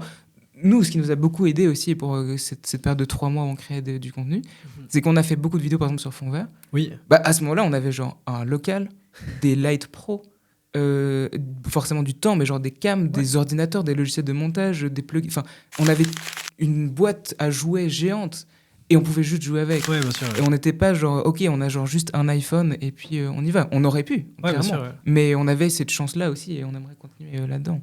Donc exploiter tout le côté boîte de prod aussi dans des trucs créatifs. Ok. Et donc là, il y a Nuée qui est arrivé. Ouais. Donc j'ai l'impression que ça a quand même changé beaucoup de choses dans l'aspect créatif que vous aviez avant. Et maintenant, les responsabilités, vous me dites qu'il y a des salariés maintenant. Oui. Ça fait quoi finalement d'être entrepreneur avec des salariés? Vous n'êtes plus que les deux finalement? Vous avez des équipes à gérer aujourd'hui? Ouais, moi, ce que j'adore, c'est en fait être avec Laurent et Lucas. On est une micro-équipe, mais moi, pour mon futur et la réalité en fait de la production audiovisuelle, c'est qu'en fait créer des grosses prods, c'est travailler avec beaucoup de gens, avec beaucoup de corps de métiers différents. Et je pense que juste avec Laurent et Lucas, il y a certaines choses qu'on peut faire, mais il y a un moment où on est bloqué, quoi. Oui. Et du coup, là, de collaborer avec plein de corps de métiers différents et de remarquer qu'en fait, c'est nécessaire d'avoir une chargée de production, d'avoir un monteur, d'avoir un cadreur, un réalisateur et de segmenter un peu les différents rôles, c'est quand même essentiel pour les projets que j'ai envie de mettre en place. Et du coup, ça m'entraîne en fait à communiquer, à comprendre les besoins des gens, etc. Et du coup, ça fait complètement sens pour moi d'agrandir une équipe, parce qu'en fait, le monde de la vidéo, c'est un monde de collaboration. Non, mais en fait, c'est une chouette expérience aussi, parce que moi, j'adore bosser avec des gens. Et c'est trop cool de rencontrer de nouvelles personnes. En fait, j'ai l'impression que tu amènes des gens sur un projet. Chacun amène un peu sa pierre à l'édifice, et c'est là où tu construis des plus belles choses. Tout d'un coup, tu fais, mais j'aurais jamais pensé à ça, mais vas-y, on va faire ça. Et ça, c'est trop cool. Il y a tout l'aspect responsabilité aussi, parce que c'est vrai que quand tu es auto-entrepreneur, tu es en mode, on fait pas de thunes, ça n'engage que moi. Enfin, si moi je suis dans le caca, en même temps je l'ai cherché. Enfin, voilà. Mais là, si on est dans la panade, en fait, on entraîne des gens avec nous. Et du coup, c'est des responsabilités, donc ça demande de pérenniser un peu plus aussi. Donc effectivement, c'est un peu une charge en plus. Mais on est quand même une boîte assez fraîche, assez dynamique, et assez jeune, et tous les gens qui rejoignent l'aventure ont un peu cette conscience aussi de... J'ai conscience que je rejoins une boîte qui est ambitieuse et qui est fun et qu'on est au début, donc je sais qu'il y a je prends une part de risque en prenant cet emploi aussi, donc ça va. Et non, en vrai, c'est trop cool. Je dirais que le plus grand défi pour moi, c'est que je suis quelqu'un d'un peu instable quand même. Je sais que j'ai tout d'un coup des pics où je peux bosser pendant 120 heures et tout d'un coup, je suis éclaté au sol et j'arrive plus. Et donc, j'ai un mode de fonctionnement qui est assez étrange. Et du coup, c'est clairement pas le meilleur mode de fonctionnement pour les collaborateurs. Bien sûr. Du coup, je dois vraiment set up un écosystème. On doit créer un truc. Et en fait, très vite, il s'agit de déléguer. Il faut très vite... dans cette boîte, on a un CEO qui est un de nos associés, c'est trop cool. Le fait de dire, OK, on participe à cette boîte, mais en fait, là aussi, j'ai envie d'aller plus loin. Je parlais avant de créer mon cadre de travail. Je pense que j'ai envie d'aller encore plus loin et de dire, je me suis retrouvé ces différentes années à gérer des tâches un peu organisationnelles. Je suis pas très bon en organisation, mais il faut le faire. Bien sûr. Et je le fais, mais je sais que je le ferai moins bien que quelqu'un qui gère ça depuis ça longtemps, quoi. C'est ça. Et il y a des trucs dans la création ou dans certaines typologies de projets où je sais que je suis très, très fort. Et je dis ça parce que je sais que j'ai eu des retours. Donc je me dis, ok, je pense que j'ai du potentiel là-dedans. T'es très très fort, mec. Du coup, il faut vraiment que je joue sur cette plus-value-là et que je set up des gens dans les postes où je suis pas très fort et que je dise, je peux me concentrer sur ça parce que c'est là où j'apporte vraiment de la plus-value à la boîte et où je peux vraiment apporter vraiment une plus-value qui est réelle, quoi. Exact. Mais du coup, ça force à réfléchir un peu différemment. Où, je dis qu'on a fait beaucoup de travail aussi de... Oh waouh, il y a une prod, vite on l'a fait. C'était un peu cette année aussi, genre vite on a un client, vas-y Benoît, pars tourner, moi je vais faire ce truc. Et en fait on est en mode oh waouh, il faut un peu prendre un pas de recul et dire ok, bah en fait faisons comme si on ne pouvait pas vraiment travailler et comment est-ce qu'on set up une team qui peut travailler et qu'on peut chapeauter. C'est un peu le grand défi de déléguer des trucs en fait. Ouais, bien sûr. Oui, et c'est pas facile de déléguer.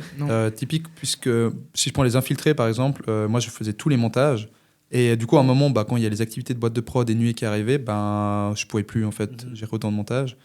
Et c'est pas facile de déléguer un montage par le fait que le montage pour moi il fait énormément dans les essors comiques. En fait, le monteur devient part entière une partie de l'âme de la vidéo des infiltrés. Bien sûr, en fait. Et du coup, c'était un peu dur pour moi au début. Parce que si je l'avais fait. Et puis tu te poses ces questions-là, mais t'as ce truc d'ego aussi de mais moi je fais ces trucs comme ça, machin. Mais en fait, c'est par l'expérience. Et il faut lâcher un peu de lest aussi. Il faut accepter que c'est différent. Et est-ce que tu es vraiment sûr que c'est mieux comme ça? Et ouais, il faut un peu faire la part des choses. Mais du coup, ça, c'est le truc qu'on a appris en fait vraiment. C'est 8-9 premiers mois de boîte à nuée. C'est vraiment, en fait, il y a des gens et ils sont là pour travailler. Et du coup, faut leur donner des tâches. Et il faut apprendre à faire confiance. Et surtout, il faut prendre conscience que faire des erreurs, factuellement, c'est pas grave. C'est juste, faut prendre conscience de ses erreurs et puis après, de pouvoir s'adapter et puis de faire mieux la prochaine fois. C'est vraiment la mentalité que je défends. Enfin, faut vraiment pas que les gens aient en fait peur d'aller de l'avant, de prendre des initiatives. Faut juste qu'on avance ensemble, quoi. Ouais. Ça ressemble à quoi une journée ou une semaine de Laurent et Benoît? Waouh, ouais. Ça dépend tellement des projets. Mec, commence. Ça dépend parce que je pense que ça a évolué énormément au cours des années. Là, je vais prendre une semaine un peu type ces derniers temps. En gros, pour justement laisser du temps aux infiltrés, moi, je bosse à 50% chez Nuée. Oui. Et en fait, j'ai mes 2 jours. J'ai le lundi et le jeudi que je dédie à Nuée. Puis après, quelques heures qui sont réparties parce que tu es obligé d'avoir un suivi en fait, continu. Donc, il faut répartir ces heures. Donc voilà, là, c'est assez opérationnel. On va dire ces derniers temps, justement, j'étais plus dans la mise en place de systématiques. Je faisais même pas trop de prod, en fait. J'étais vraiment axé sur...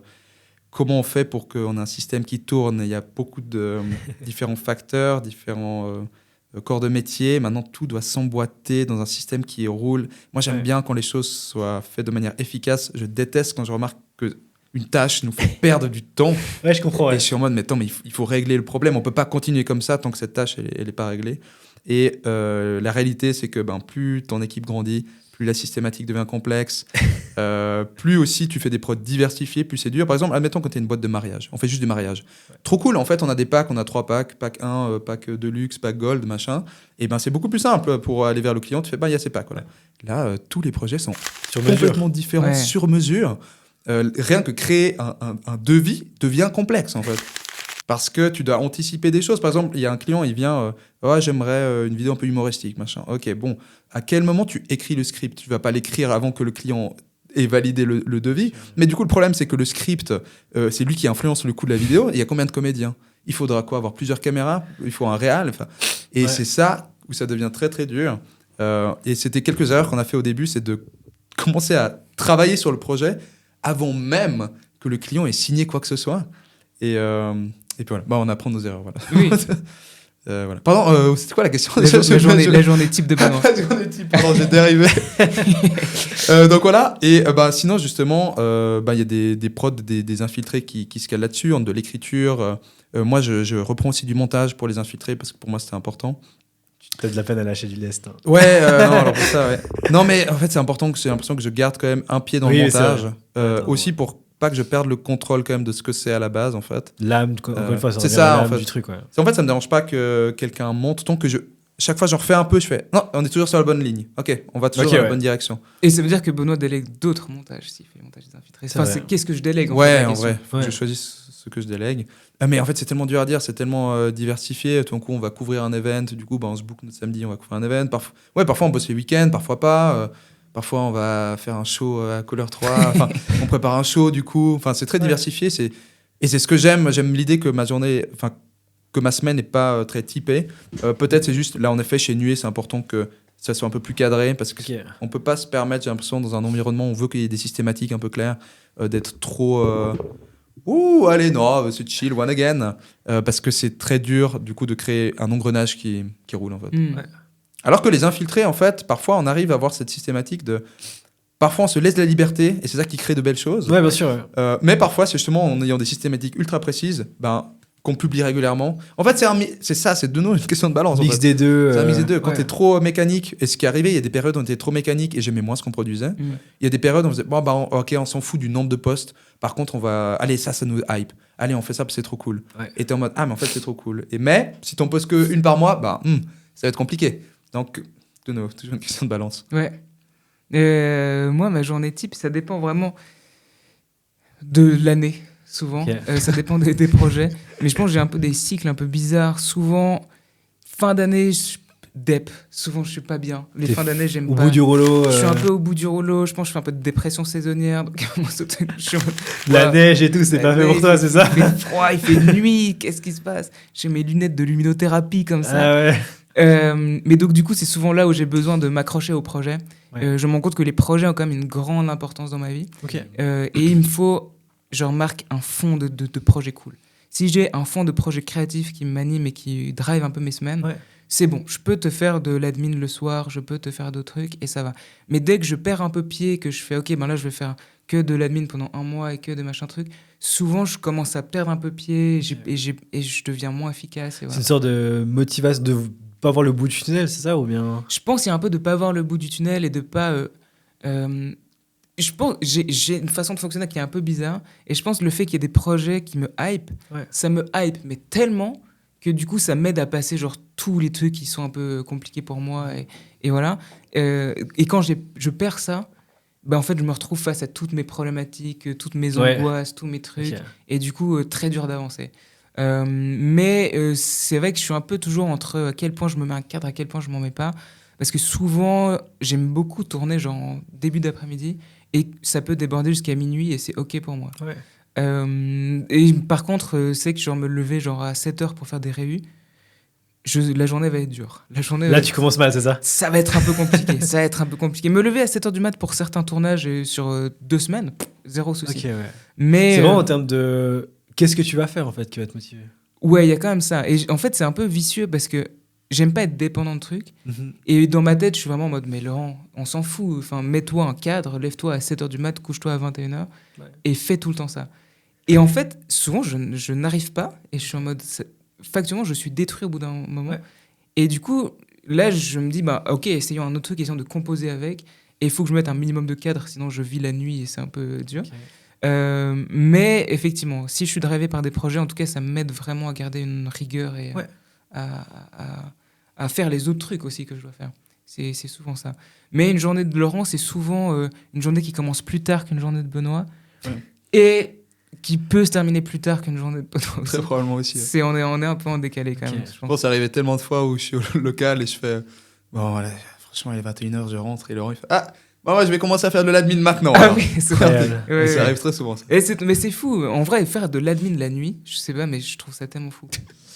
Il n'y a personne qui vient la nuit. T'es juste là, tu mets ta musique, tu fais tes trucs, t'es tout seul. Je te rejoins aussi. C'est vrai?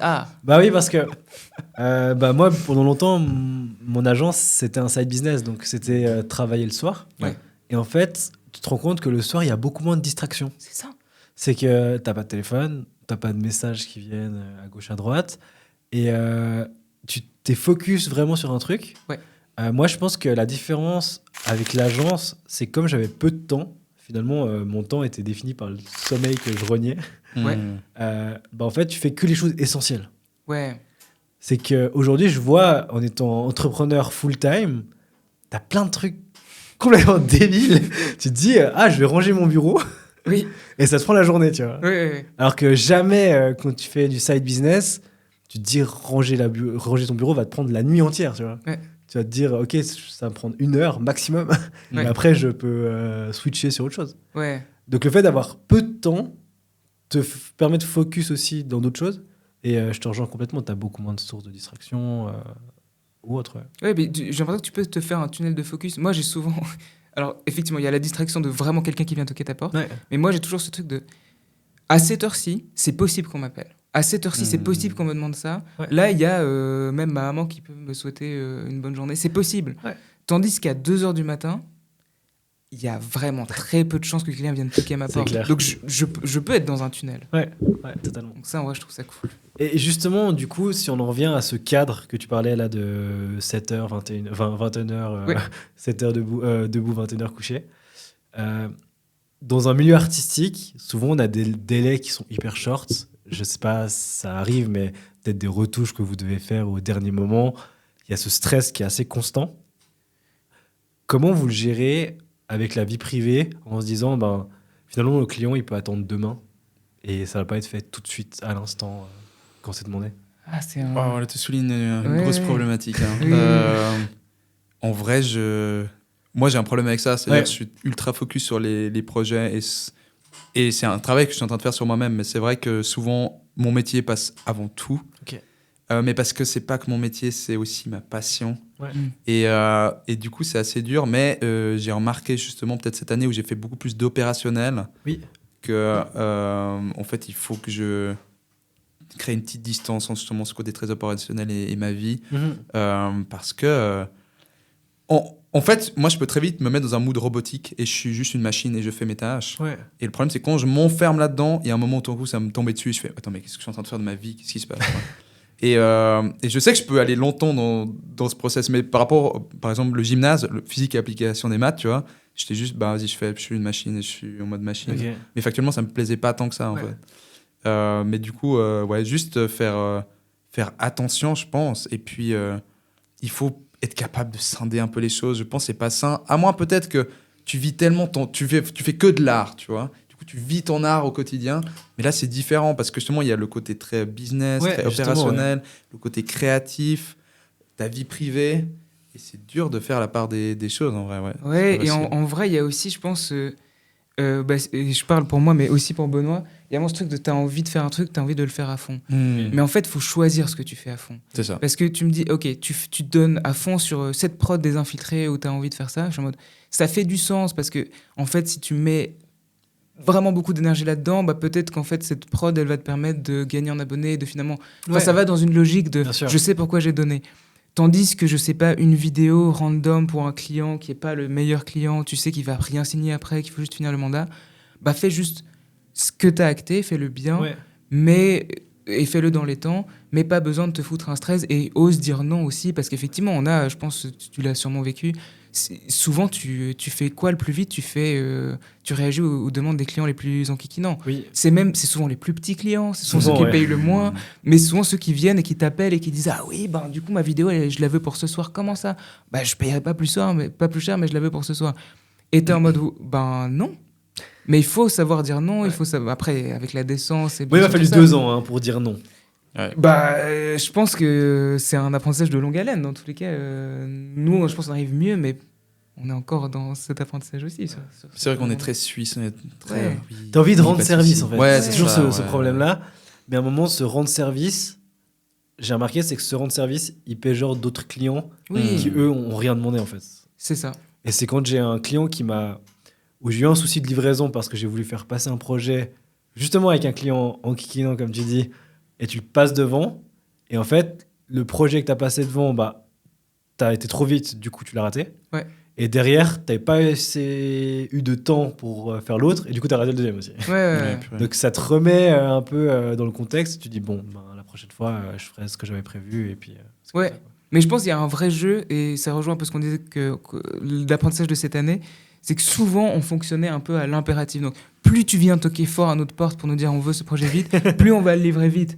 Et plus tu es un client cool, plus on va dire peut-être lui, on va le retarder. Alors que pas du tout, parce que ça correspond pas du tout souvent aux clients qui sont les plus fidèles ou qui payent le plus ou même des projets les plus cool, c'est le client le plus agressif qu'on va écouter le plus. Et en fait, c'est totalement biaisé. Il faut faire un tableau et dire quels sont les projets les plus importants, soit pour l'avenir financier de la boîte, soit pour le développement en général de la boîte ou des projets ou de toi. Et il faut les respecter. Et du coup, il faut les respecter malgré que tu sais que ce projet que tu as mis un petit peu en moins important, c'est peut-être un gars qui va venir te toquer à ta porte. Ben, il va falloir temporiser, il va falloir... Voilà. Mais ça, c'est un peu un apprentissage... c'est très émotionnel. Oui, tu dis, moi, si je viens dire « je veux une vidéo ce soir », c'est que vraiment je la veux ce soir. Mais il y a des gens qui disent ça, mais en fait, ils n'en ont même pas vraiment besoin ce soir. Donc, ouais. En vrai, moi, ce qui m'a beaucoup aidé au sein de Nuée, c'est qu'au sein de Studio Abstrait, j'avais tellement de casquettes que si quelqu'un disait « ah, mais le montage, il est pas bien fait » ou « ah, l'écriture, machin, ça va pas », j'avais l'impression d'être ultra concerné tout le temps et de faire « oh, waouh, j'ai vite réglé le truc ». Mais maintenant, puisque il y a plusieurs corps de métier, il y a une chargée de production, en fait, ça crée une sorte de barrière supplémentaire. Ouais. Et du coup, c'est pas que je me sens moins responsable, mais je me sens moins impacté émotionnellement. Ouais. Et du coup, je suis plus capable de dire non, par contre, là, on va lui répondre que c'est pas possible parce qu'on a dit que c'était 2 retours maximum et que là, on est en train de dépasser. Et créer une sorte de barrière supplémentaire et de aussi professionnaliser. On est, entre guillemets, on fait un service quand même. Bien sûr, donc, oui, on est des humains, mais on n'est pas. Oui, on n'est pas potes avec le client factuellement, on n'est pas juste des potes, on fait mais t'inquiète, t'as juste ça vite fait, mais oui. Évidemment, il faut le faire dans une bonne entente, mais il faut rester professionnel, il faut rester aussi cohérent par rapport à ce qui a été vendu, quoi. Ouais, bien sûr. Ouais. Et puis si on fait du surplus, il faut le mentionner au client, qu'il soit conscient que ça c'était pas défini, que là on lui fait une passe parce que peut-être on va collaborer sur d'autres projets, etc. Mais de bien segmenter ces choses, Ouais.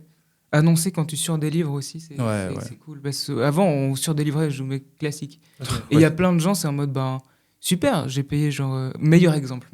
Micro-anecdote, on avait fait une vidéo de mariage. À un moment donné, on lui disait, vas-y, on fait des vidéos de mariage. Et on a commencé, et il y avait une connaissance qui, tout d'un coup, voulait faire des vidéos de mariage. Et c'était assez marrant parce qu'on s'est dit, vas-y, on fait un prix un peu chill parce qu'on n'en a jamais fait. Donc, on fait un prix chill. Ouais. Et nous, on vous fait un truc cool. Et vous nous permettez d'utiliser tous vos la visibilité derrière. Voilà, on peut réutiliser le contenu pour montrer aux clients, mettre sur notre site, etc. Et du coup, on s'est dit trop cool. Mais en fait, on s'est retrouvé un peu dans un engrenage où le client n'était pas satisfait tout le temps. Il demandait chaque fois plus. Le jour d'avant, il voulait d'autres prestats. Et en plus, pas discuter. Du coup, on a dit, OK, on lui fait ça. Le jour même, il dit, non, en fait, finalement, ça sert à rien. Et t'es en mode, mais j'ai préparé mon matos pour faire cette presta-là. Ouais, c'était bizarre. Ouais. C'était assez dur. Et même le montage, il voulait appeler tout le temps Benoît. Et t'es en mode, mais non, on se fait des pointages, on fait des reviews. Enfin, non, je fais rien comme ça. Et du coup, finalement, la personne n'a pas payé beaucoup. Mais il y a eu ce truc à la fin en mode, on a livré 100 fois plus que ce qu'on avait prévu. On a fait des heures sup on n'osait pas lui dire. Et à la fin, on a quand même quelqu'un en face qui est en mode, je vous ai demandé ça, vous n'avez pas réussi à le faire, vous n'avez pas réussi à le faire. Et il a aucune notion du fait que, mon pote, on a bossé plus que ce qu'il fallait. Le summum, c'était, mais pour expliquer un peu, peut-être parfois une méconnaissance parfois de ce qu'on fait. Oui, c'est vrai. En gros, on a livré des photos et puis il faisait pas beau ce jour-là. Ma foi, je peux pas gérer ça. Genre, c'est complexe pour moi. Ouais, c'est vrai. Et c'est en mode, mais là, sur ces photos-là, est-ce que vous pouvez faire en sorte qu'il fasse beau? Et je fais, what? Est-ce que vous pouvez... il y avait des masques Covid à cette époque. Tout le monde avait des masques. Voilà. Est-ce que vous pouvez enlever les masques Covid? Et je suis en mode, mais... non. Mais mon ref, factuellement, oui. C'est possible, tu vois, mais c'est une charge de travail énorme. Et jamais, moi, quand j'ai signé ce mandat, j'étais en mode, je vais recréer en 3D les visages. Je vais demander de chaque invité, où je vais demander des photos de référence pour pouvoir... Ça n'a aucun sens. Et c'est là où je fais, pour moi, des trucs qui me paraissent tellement évidents. C'est dingue de se rendre compte qu'il y a des gens, non, pour eux, monter une vidéo, c'est bon, la vidéo, elle est montée. Mais en même temps, on est dans une ère un peu bizarre où quand on a commencé, il y avait vraiment ce truc de je comprends pas ce que c'est la vidéo. Mais c'est vrai, ouais. Donc, totalement. Ça doit être simple. Et maintenant, on est dans une ère encore un peu plus spéciale où aujourd'hui, avec CapCut, avec des plugins, genre même un filtre Snapchat, c'est simple. Il y a plein de gens en mode comment ça, tu prends une gomme, t'enlèves le masque, c'est bon. Ouais. J'ai vu un filtre, ça me rajoute des oreilles de chat et puis il y a un dragon derrière moi qui me croque l'oreille. À quel moment ? Et du coup, il y a mon petit cousin, il fait des vidéos avec son iPhone et c'est super bien. Donc il y a vraiment cette notion où t'as des clients, il faut les informer un peu, les sensibiliser pour dire vous payez ça, ça vous paraît cher, mais en fait, regardez ce que c'est et regardez en quoi c'est différent que de faire filmer votre vidéo avec un filtre Snapchat. Mais ouais, c'est un peu une période bizarre où en même temps, ça paraît tellement simple et en même temps, on comprend pas très bien ce que c'est. Et j'ai eu ce cas pour justement un montage de podcast. Un client qui était venu vers moi et il nous a envoyé, il avait tourné 4 podcasts. Ok. Et moi, j'étais sûr que c'était quelque chose de très professionnel. Enfin, quand il est arrivé. Et en fait, erreur. J'avais envoyé l'offre sans checker les rushs. Ah, ok, waouh. Et quand j'ai reçu les rushs, j'ai mon monteur qui m'appelle et qui me dit mec, il n'y a pas de clapping. Je dois caler au bruit de la chaise. Oh putain. Donc, il y avait 4 caméras, 3 caméras en tout, 2 micros. Et il devait caler tout au bruit du mouvement de la chaise que l'invité avait fait. Ah, waouh. Et quand tu as le client qui te dit mais comment ça se fait que vous avez mis 3 jours pour caler la musique, enfin caler tout ensemble, je dis en fait parce qu'il n'y a pas de clapping, puis ça se fait en quelques secondes si c'est fait correctement, mais si c'est pas fait correctement, ça peut prendre un temps fou quoi, à tout caler. Et ça, il y a une méconnaissance, comme tu dis. Et derrière, tu as envie de jouer le jeu, donc tu vas jusqu'au bout du mandat. Et après, il m'a dit, OK, alors, on fait tout ce qu'on a dit, on refait des nouvelles capsules, et on signe au mois d'octobre. Et là, j'ai reçu un message, je me dis, en fait, on continue pas. Donc toi, tu organises après l'écosystème sans même avoir le contrat signé. Et du coup, tu te dis, en fait, j'ai perdu énormément de temps, et j'aurais bien voulu mettre les compétences de mon équipe sur d'autres projets qui sont beaucoup plus intéressants, en fait. Mais en effet, c'est comme tu dis, c'est l'expérience, c'est des erreurs que tu fais que aujourd'hui, maintenant, je fais plus et tu fais signer des choses avant pour t'assurer que ça fonctionne, quoi. Non, et puis il faut discuter parce qu'en vrai, typiquement le montage, très bon exemple. Les gens savent pas vraiment ce que c'est le montage. Totalement. Et les gens ont l'impression que là, voilà, on a filmé, je prends la carte SD, je la mets sur mon ordinateur, youtube.com et c'est balancé. Non, ça dépend de qu'est-ce que tu veux faire. Si tes rushs sont éclatés, tu peux rattraper un petit peu au montage, mais c'est du rattrapage. Si c'est éclaté de base, c'est éclaté de base. C'est comme faire une pâtisserie. Si tes aliments sont pas bons, tu vas faire un gâteau qui sera moyennement bon. Il sera pas bon. Totalement. Donc, Et puis, si on revient à ce côté vie privée, avec l'entrepreneuriat, vous prenez des vacances ? Quelle magnifique transition. Mais alors après, il peut nous tacler aussi parce que est-ce vraiment totalement des vacances ? Ça dépend. Ces dernières années, pas vraiment. Mais aussi parce que moi, j'ai quand même un peu ce truc de... Enfin, j'ai quand même pris un peu des vacances, mais souvent, j'aménage un peu mon cadre de travail. Et il y a des semaines où je suis vraiment pas bien du tout. Et du coup, je suis en mode, je sais que je vais travailler tellement moins et au final, ça se compense un peu. Mais j'ai toujours un peu ce flux de travail. Mais là... On est quel jour ? On est jeudi ? Mercredi ? Ouais, mercredi 9. Lundi, on part à Miami. Les deux ? Les deux. En vacances. Enfin, 4, il y a Noah qui vient. Il y a Noah et sa copine. Et on part tous ensemble à Miami. Alors, on s'est dit quand même qu'on aimerait bien rentabiliser ces vacances et tourner des contenus là-bas. Mais il y a quand même une bonne part de repos. Et c'est la première fois qu'on a fait des vraies vacances, enfin des vacances ensemble. Oui, c'est vrai. C'est fou, incroyable. Mais ouais. Mais donc, de mon côté, j'en prends pas tant que ça. En fait, quand j'en prends, c'est parce qu'il y a, je sais pas, il y a des potes qui disent on fait un truc, et je fais trop cool, on fait un truc. Par contre, moi, de ma propre personne, me dire, je vais aller me reposer dans un autre pays maintenant. Ça me m'est jamais passé par la tête. Souvent, quand je suis en mode j'ai peut-être plus de temps, je suis en mode ok, je vais pouvoir enfin développer ce projet-là que j'ai jamais pu faire. Souvent, on tombe quand même dans ce genre de mécanisme. Mais ça va. Non, ça mais justement, alors si on reprend ces vacances à Miami, nuée, c'est silence radio ou vous allez gérer de nuées depuis Miami ? Je pense qu'on part du principe que c'est silence radio. C'est le but.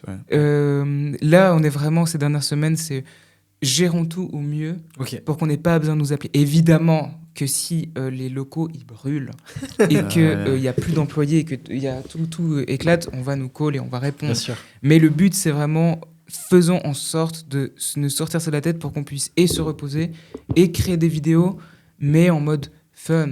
Oui, alors bien sûr. Parce que c'est aussi un peu du fun quand même ce qu'on fait. Donc voilà, effectivement, si j'étais expert comptable, je pense pas qu'on ferait petites vacances, mais quand même, on se fait un petit bouclement de compte juste pour le plaisir. Non, je pense pas.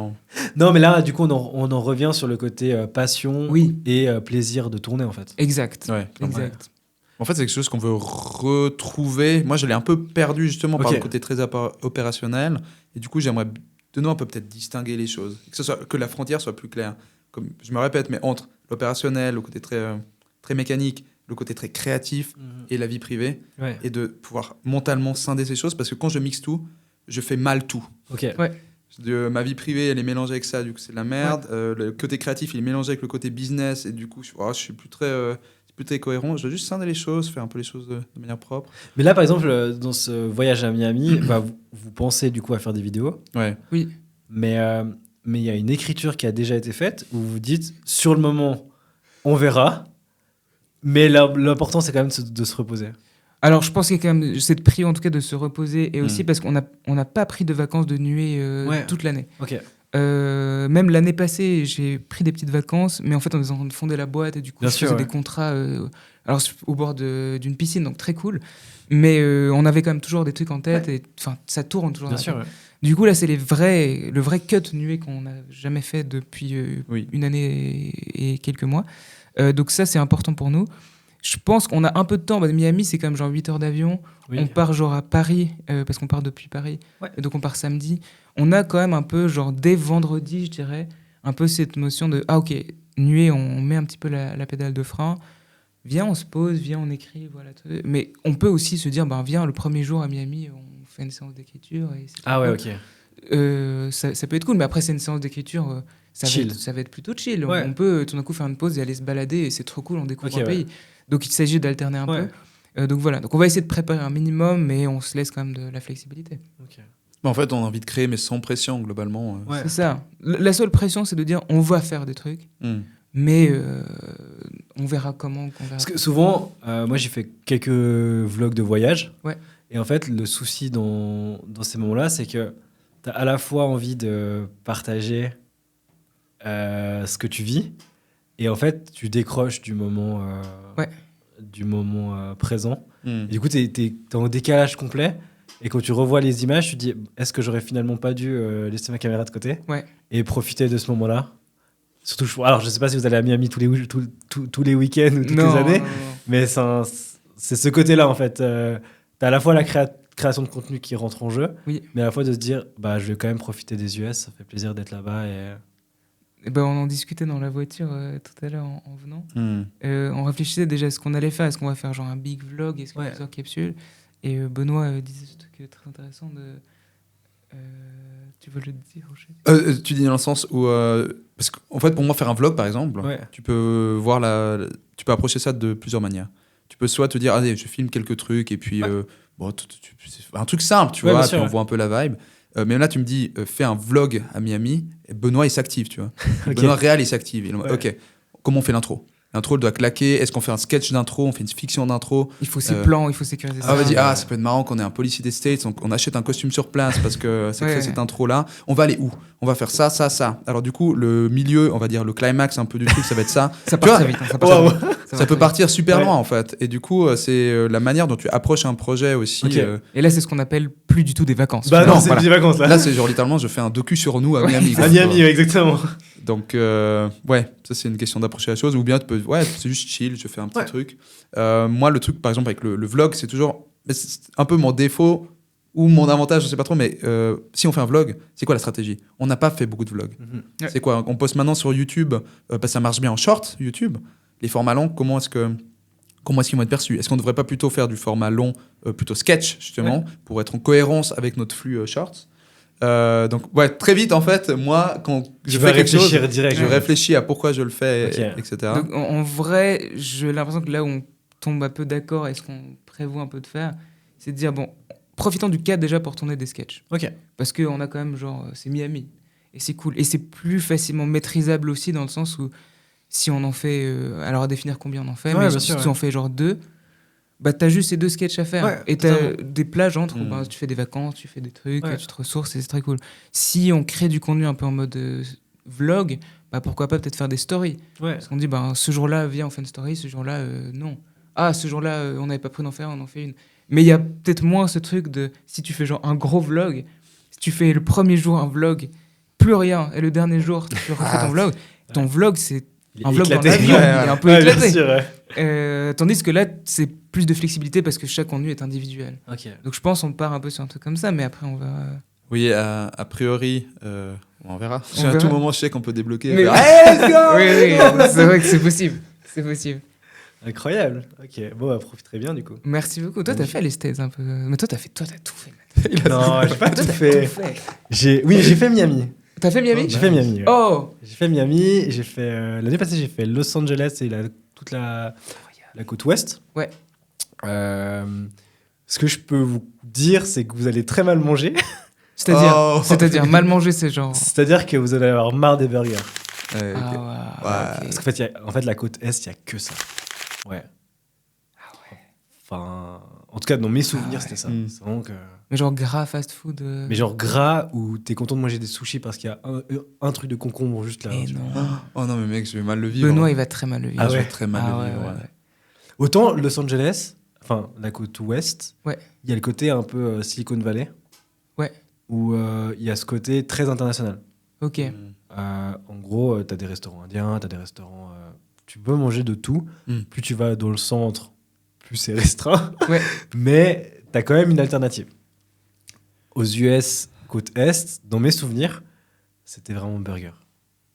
Mais genre, la question c'est quand tu vas dans un supermarché, tu vois. Oui. Parce qu'on m'a dit qu'apparemment, dans les légumes ou les fruits, si tu veux des trucs bio, tu veux des bons trucs, apparemment c'est cher. Alors, oui et non. Walmart, ça va.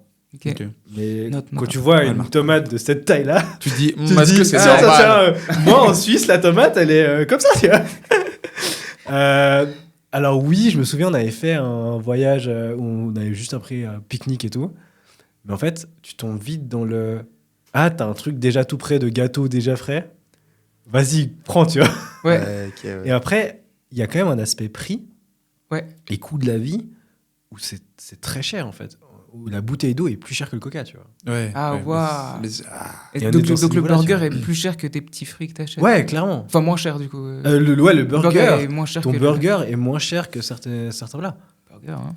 En fait, j'ai un très bon souvenir où on avait décidé de prendre un très bon restaurant. Ouais. Cuisine française. Ok. On s'est dit, bon, on va manger légumes et tout ça. Et en fait, c'était très gras parce que la cuisine était adaptée à l'endroit. Forcément. Coup. Et c'est ça qui... Ouais. Moi, j'essaie de devenir healthy, là. Qu'est-ce qui se passe? On va tout casser, Benoît. Shit. Ouais, là, tu risques bien de tout casser. Mais genre, t'avais pris du poids quand t'es rentré? Ouais. On parle de combien de kilos? On parle de 6 kilos, là. Oh non, mais comment on fait? En 2 semaines. En 2 semaines? On fait pile poil 2 semaines. Mais du coup, je vais faire une méga prise de masse. Je vais faire beaucoup de sport, tu vois. Je fais la méga prise de masse. Entre les fast-food, il faut courir, Benoît. Courir. Non. Mais ouais. Là, j'ai pris 6 kilos l'année passée. Waouh! Donc, on va en prendre 12 à nous deux. Waouh! Après, nous, on n'a pas beaucoup... Enfin, oui, on bouge factuellement beaucoup parce que t'es en voiture. Oui. Mais marcher, c'est pas tant que ça, tu vois. C'est pas très coutumier. Après, je sais pas ce que vous avez prévu à Miami, si vous faites un tour, Cap Canaveral, les Keys et tout ça. Je crois qu'on fait on fait un petit tour quand même. Ok. On fait un petit tour. Mais du coup, c'était des tours un peu en voiture, forcément. Ouais, alors, tu vois, c'est ça. Ça fait pas beaucoup de marche. C'est ce qu'on m'a dit, c'est qu'en fait, c'est impossible, en fait. Enfin, tu vas d'un point A en point B en voiture, mais genre, en fait, tu vas pas marcher entre ces différents points. Non, c'est pas fait pour, en fait. En fait, t'es au point où tu vas retirer de l'argent dans un Bocomat en drive, tu vois. Waouh, ok, on est vraiment... Ok. On est sur ce stade-là, ok. Ouais, on est dans ce stade où tu vas au drive pour retirer de l'argent, tu vois. Wow. Où tu sors de la voiture, c'est pour mettre de l'essence, tu vois. Enfin, oui. C'est assez dingue. On loue une bonne voiture. Ouais. Une bonne voiture où c'est confortable, ouais. Franchement, ouais. Après, et puis après, les magasins sont assez dingues. En termes de grandeur, tu dis? Ouais, tu sais, quand tu vois ces litres de lait. Ouais. Enfin, ces berlingots gigantesques de lait. Le lait est bon? Oui, enfin, jamais de problème. Après, tu verras. Tu bois du café? Non. Ok.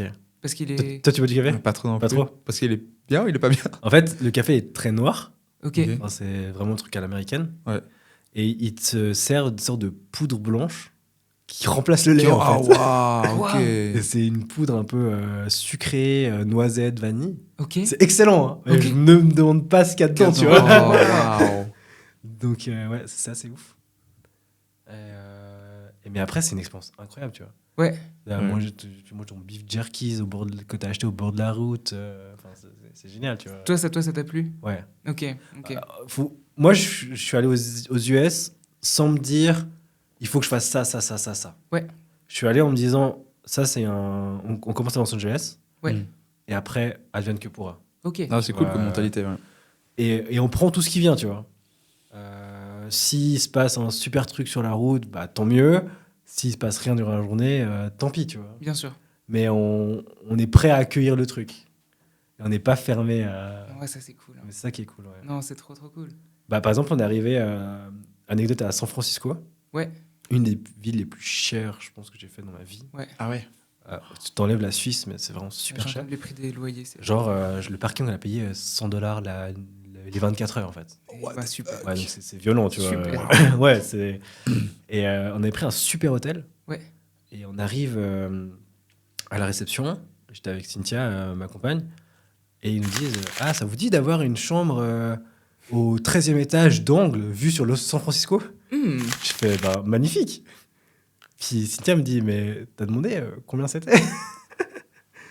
Puis j'ai fait, non, mais partons du principe que c'est gratuit.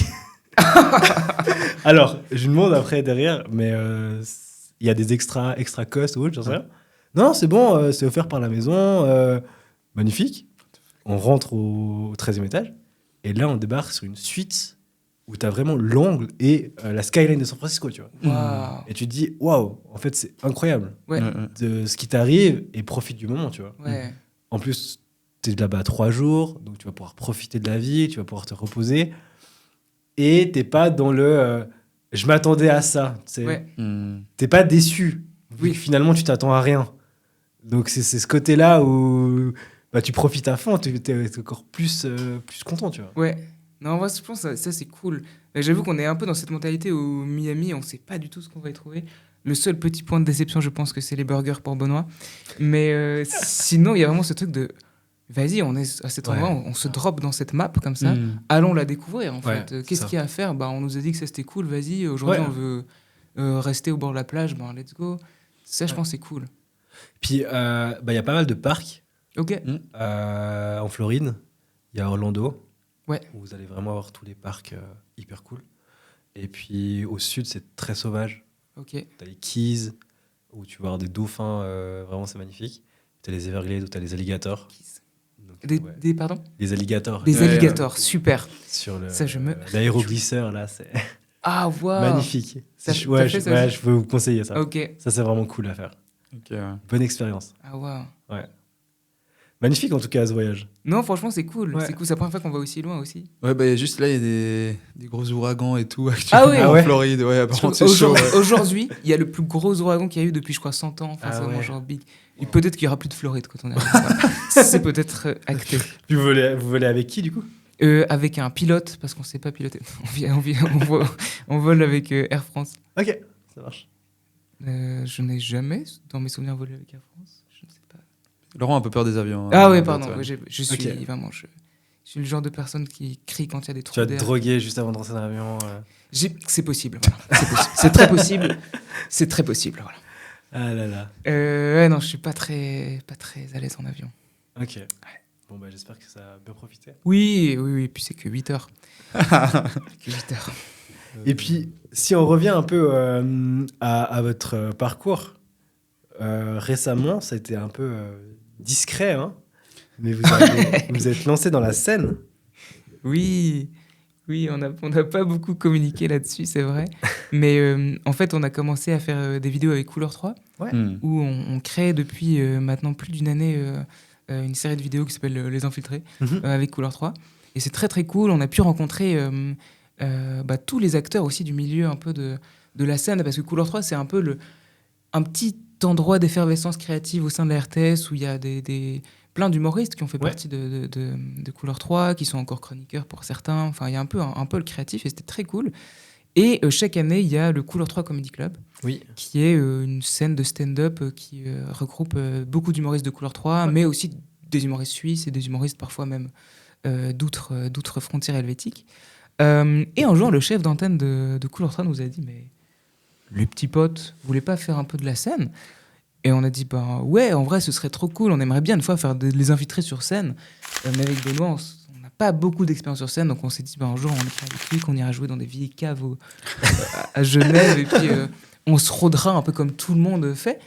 Et on nous a proposé, du coup, Couleur 3 et Frédéric, qui est directeur du théâtre Boulimi, qui gère cet événement, nous ont dit « Mais est-ce que vous voulez pas présenter le Couleur 3 Comedy Club ?» Parce qu'il y a chaque fois... c'est ce qui se fait au D, c'est celui-là ? Exactement, ça se fait au D Club. Et t'as des présentateurs, ou un présentateur ou une présentatrice, et des humoristes qui défilent. Et souvent, la personne qui présente, elle a un passage aussi pour faire un sketch. Ouais. Et on a dit « Mais trop cool !»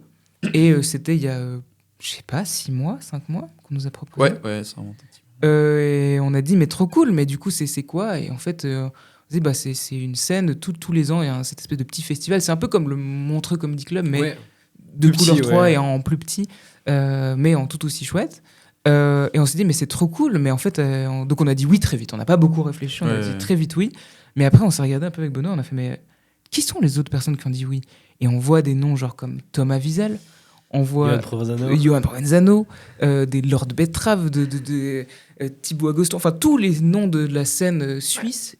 Qui ils sont, et on est un peu en mode, mais en fait, oui, les gens nous connaissent peut-être un peu, mais on est vraiment genre avec des cadors et des gens qui ont plus rien à prouver en Suisse et nulle part ailleurs d'ailleurs.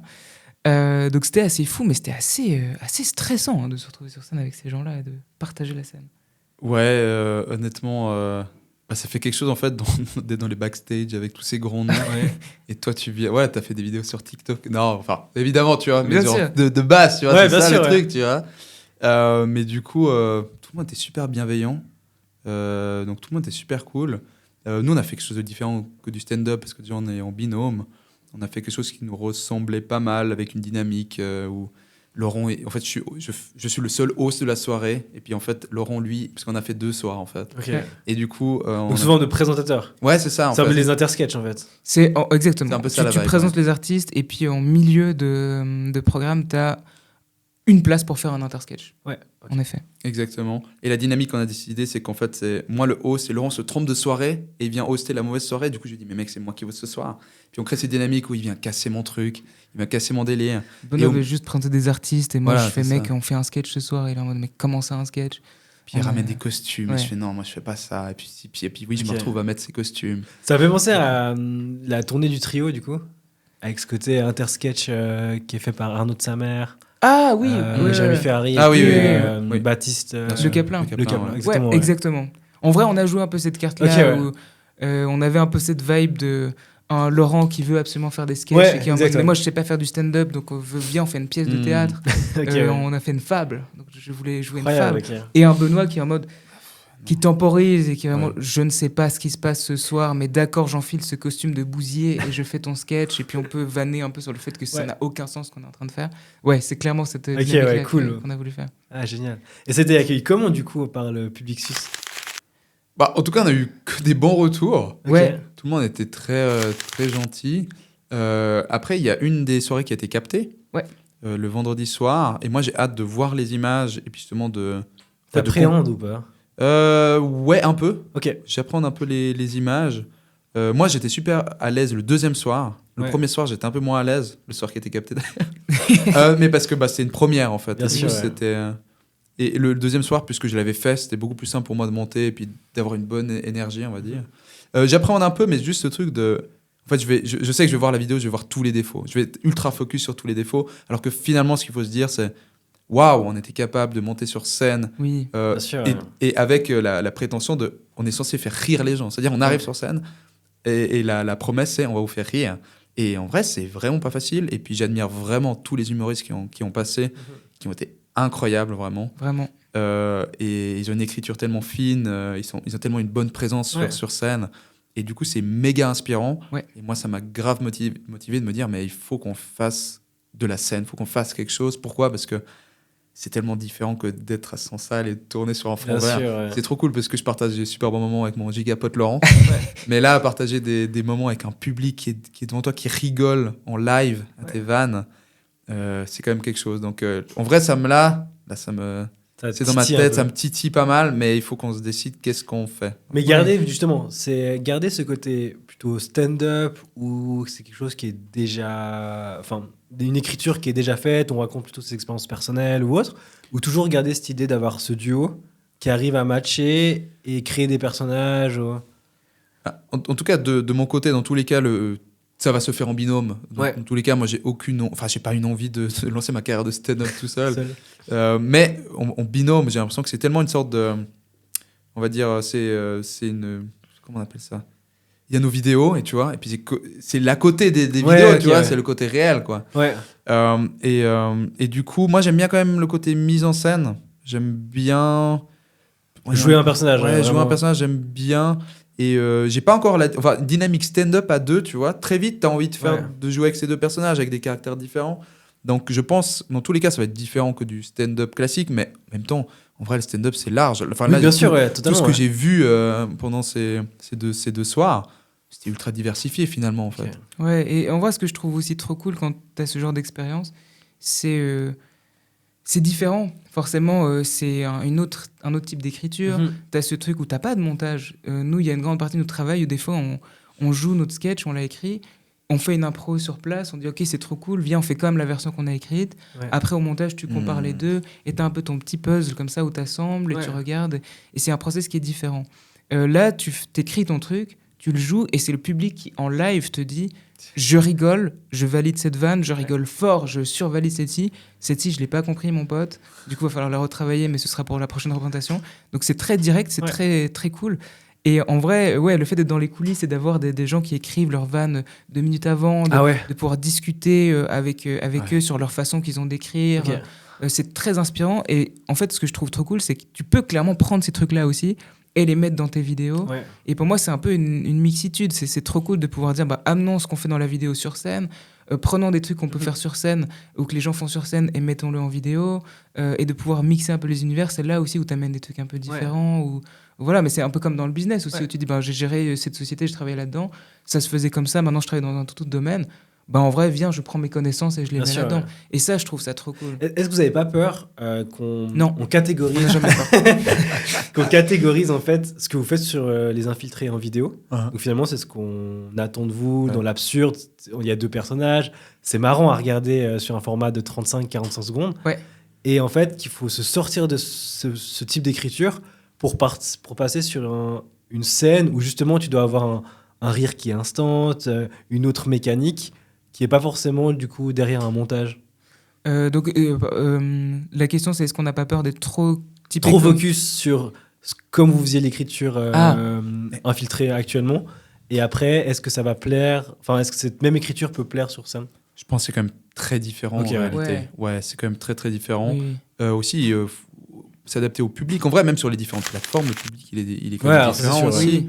Je pense aussi les gens qui sont prêts à venir voir un spectacle et prêts à se déplacer et à mettre un petit cachet pour aller voir un humoriste. C'est pas trop des jeunes. Enfin, des jeunes, on s'entend, mais c'est pas des 12, 13, 14 ans. Quoi. Donc, il faut quand même que notre écriture soit adaptée aussi à l'âge du public. Mais je pense que c'est un défi justement de vouloir faire quelque chose d'un peu différent. Peut-être que je nous verrais assez mal juste répliquer ce qu'on fait sur TikTok ou Instagram sur scène. Mais je pense que c'est des bonnes bases. C'est juste que maintenant, il faut l'adapter à ce nouveau média, quoi, d'une certaine manière. C'est ça, en fait, c'est une nouvelle plateforme qui fonctionne différemment. Et donc, forcément, au début, t'arrives, t'es un peu branlant, t'es un petit peu... T'apprends les codes, t'apprends sur le tas. La première fois, c'est les moins bien que la 10e. C'est normal. Mais un truc que nous a appris Couleur 3 aussi, nous... En termes de public, souvent, on a des capsules qui plaisent vraiment genre aux 8-16 ans. Ou vraiment, genre, je pense qu'on a une communauté massive de gens très jeunes qui regardent nos vidéos. Et avec des sketchs qu'on a fait notamment pour Couleur 3, on touche vraiment des gens qui ont plutôt entre 30 et 60 ans. Et c'est des thématiques différentes. Et je trouve ça extrêmement jouissif de pouvoir rassembler les gens. Bien sûr. Et on a été faire un festival avec Rivella la dernière fois. Ouais. Et je trouve ça trop cool d'avoir un petit pote de 8 ans qui vient et qui fait « J'ai vu vos vidéos, c'est trop cool ». Et de 2 secondes après, avoir une dame de 60 ans qui est en mode « Mais j'ai vu vos sketchs sur Couleur 3 ». Incroyable. C'est trop cool. Et t'es en mode « Mais waouh, en fait, c'est trop chouette de pouvoir toucher un panel de gens différents ». Et je pense que c'est pareil un peu avec le stand-up. Tu vas toucher d'autres gens, tu vas toucher d'autres catégories, mais... Trop cool si tu peux rassembler des gens autour de ce que tu crées, c'est incroyable. On l'a vu récemment avec le dernier long métrage de Inoxtag, 2 heures, Kaizen, du coup. Est-ce qu'un jour on aura droit à une grosse prod des Infiltrés ? Oui. Oui. Benoît, dis-nous. En tout cas, clairement, on aimerait beaucoup. Moi, quand même, un de mes rêves, ce serait de faire un long métrage et de pouvoir travailler aussi avec les personnages des Infiltrés. Pour moi, ça fait complètement sens. Aussi, j'ai l'impression... moi, je suis quelqu'un que j'aime pas trop m'enfermer dans des... comment dire ça dans des cases dans les cases. Le cinéma ça fonctionne comme ça. Faut que tu voilà. Moi je remarque par exemple l'exemple du Monde à l'envers qui ils voulaient faire un film et ils ont dit on va essayer de le faire par la communauté. Malheureusement ça n'a pas autant pris comme ils voulaient, mais moi je crois ont des systèmes différents en fait. Mais donc oui, les Infiltrés l'ambition de faire une sorte de gros projet, on ne sait pas encore à quoi il va ressembler, une sorte de long métrage, je ne sais pas qui vont être les personnages, est-ce que ça va être Benoît et Laurent ou non, pas du tout, des personnages de fiction pure. Est-ce qu'on va tout d'un coup faire un documentaire où les Infiltrés ils partent en Alaska pour se retrouver intérieurement. Non, en fait on est ouvert à plein de choses, mais je pense qu'il y a l'ambition de vouloir toujours se dépasser et un jour faire un contenu qu'on peut projeter en salle et le voir et pleurer parce que c'est trop cool et on est trop fiers d'avoir fait, on est content de ce que ça dégage et qu'on ait pu rassembler des gens autour de ça. Je pense que c'est ça le but finalement. Clairement. C'est ça, je pense qu'il y a un peu 2 angles. Les angles où c'est le plus probable, c'est faire soit une espèce de palme à chaud, en mode quand ils ont fait Max et Léon, je sais plus comment s'appelle, l'incroyable aventure de Max et Léon. Je crois bien. Il y a Max et Léon dans le titre. Mais ils ont fait un film où c'est trop cool, en fait, c'est le duo du palme à chaud. C'est des nouveaux personnages, mais tu vas retrouver un duo comique autour d'un film qui est un vrai film que tu peux consommer même si tu connais pas le Palma Show. Donc ça, je pense que c'est un peu une ambition qu'on peut avoir. Ou alors, il y a le côté plus divertissement, où j'avoue qu'on est un petit peu motivé par les aventures qu'on a fait. Pour le concours 20 minutes, ce qu'on avait fait, c'était une vidéo, où, une espèce de docu un peu fiction, où on allait à la découverte des skieurs pros. Et on se posait cette question, que font les skieurs pros en été ? Et du coup, c'est un peu marrant parce qu'au début, on essaie de faire par nous-mêmes et on se fait tracter par une voiture et on fait du ski sur l'herbe. Et c'est très marrant. Et après, on part à Zermatt, en fait, rencontrer des vrais skieurs qui, en fait, s'entraînent et on les suit, etc. Et c'est marrant parce que tu apprends, finalement, à découvrir les gens, à voir ce qu'ils font. Parce que, foncièrement, on savait qu'ils bossaient, mais on ne savait pas ce qu'ils faisaient. Et en même temps, tu suis leur entraînement et tu te rends compte à quel point c'est physique, à quel point... c'est facile de se remettre en question quand c'est tellement facile de se blesser et si tu te blesses, ta saison elle est foutue. Donc tu touches en fait au monde et à l'univers de personnes que tu connaissais pas et ça je trouve ça passionnant. Donc il peut y avoir aussi ce côté divertissement où je sais pas, McFly et Carlito on fait genre une traversée je sais plus en kayak en bateau de la Corse à Marseille ou exact ça, ce genre d'aventure où on se dépasse et en même temps c'est fun et c'est marrant parce que on a toujours. Je vois bien la caissière de la Migros ou la caissière des Infiltrés sur un kayak avec le rat sur le même kayak justement. C'est très très marrant en effet. Je vais noter ça de suite. Mais il y a peut-être un peu ce côté aussi divertissement, genre grosse prod YouTube, où ça c'est aussi quelque chose qu'on aimerait bien mettre sur pied et c'est très possible qu'on le fasse un jour. Ce qui est trop cool, c'est que genre on est encore jeune et puis il y a plein de projets qu'on a envie de faire. Faut juste un peu prioriser, être un peu malin. Faut être conscient que malheureusement on peut pas tout faire. Mais je crois que dans tous les cas on a la flamme pour plein de choses, donc faut juste mettre du bois sur le bon feu et puis c'est parti, quoi. C'est Platon qui disait ça. Bien sûr. Tout juste. Magnifique. Qu'est-ce qu'on peut vous souhaiter ? Où est-ce qu'on peut vous trouver ces prochaines semaines hors Miami ? Qu'est-ce qu'on peut nous souhaiter ? Joyeux anniversaire, mais c'est un peu tôt. Un peu tôt, pour nous deux. Tac. Mais j'ai pas envie de balancer des trucs où tu vas faire attends, mais on s'est même pas coordonné. Mais... Vas-y, balance. En tout cas, là, où est-ce qu'on peut vous trouver maintenant ou genre, c'est quoi le prochain gros truc ? Le prochain gros projet que vous avez. Mais moi, je suis le pire, mais j'ai envie de monter un spectacle, mec. Ok. Oui. Non, ça aussi, effectivement. Ah ouais, vraiment, ce stand-up, ce côté scène, t'as vraiment marqué, en fait. Scène, ouais, vraiment. Ouais. Genre pendant une année, en fait, on a notre spectacle et on tourne dans toutes les villes de Suisse. Incroyable. Moi, je trouvais ça dingue, quoi. Non, on voit, Vous finissez à Beaulieu, à Lausanne, la ville de couleur 3. Ce serait incroyable. Non, mais sinon, c'est surtout la relance sur les réseaux. Ouais. Là, notre rythme était on était un peu moins actifs. Ouais. Et là, on vise vraiment une relance. Je pense, en tout cas, ce qu'on peut nous souhaiter de façon générale, c'est de pouvoir allier toujours passion et écoute des gens. Parce que t'as toujours ce truc de... faut faire ce que tu aimes et il faut quand même être à l'écoute des gens. Qu'est-ce qu'ils ont envie de voir, comme les plateformes, enfin, où est-ce que tu postes tes trucs, où est-ce que tu diffuses ton contenu. Mais j'ai l'impression que si on le fait avec passion, avec rigueur, passion et rigueur en vrai, juste de continuer sur cette lancée, je pense que c'est la meilleure chose qu'on peut nous souhaiter. Ouais. Magnifique. Ouais. En tout cas, merci d'être venu. Ça fait déjà 1h50. Mais non, ça passe tellement vite. Ça va vraiment tellement vite. Non, c'est assez fou. Merci d'être venu en tout cas dans ce podcast. Merci. C'est un plaisir de vous avoir Merci beaucoup Mathéo. J'ai l'impression d'avoir découvert des choses sur moi-même. Donc, c'est fou ça. Magnifique. Est-ce que je peux venir plus souvent à la place d'aller chez mon psy ou bien tu peux venir plus souvent. Ça fait parce qu'il y a plein de choses que j'aurais voulu aborder, comme les créateurs de contenu, les influenceurs. Qu'est-ce que très mathématique. Discuter exactement. Mais en tout cas, c'était vraiment un plaisir de vous avoir accueilli aujourd'hui. Plaisir partagé. Ces 2 heures. Je vous souhaite plein de succès. Merci sur de les même. Réseaux sociaux. Vraiment, j'espère que ça va bien se passer pour vous. Je serai au premier rang pour votre scène. Je me réjouis de voir tout ça. Et puis nous, on se retrouve pour un prochain épisode. N'hésitez pas à commenter. Je mettrai tous leurs réseaux sociaux en description. Et puis on se retrouve pour un prochain épisode. Ciao. Ciao les amis. Ciao les potes.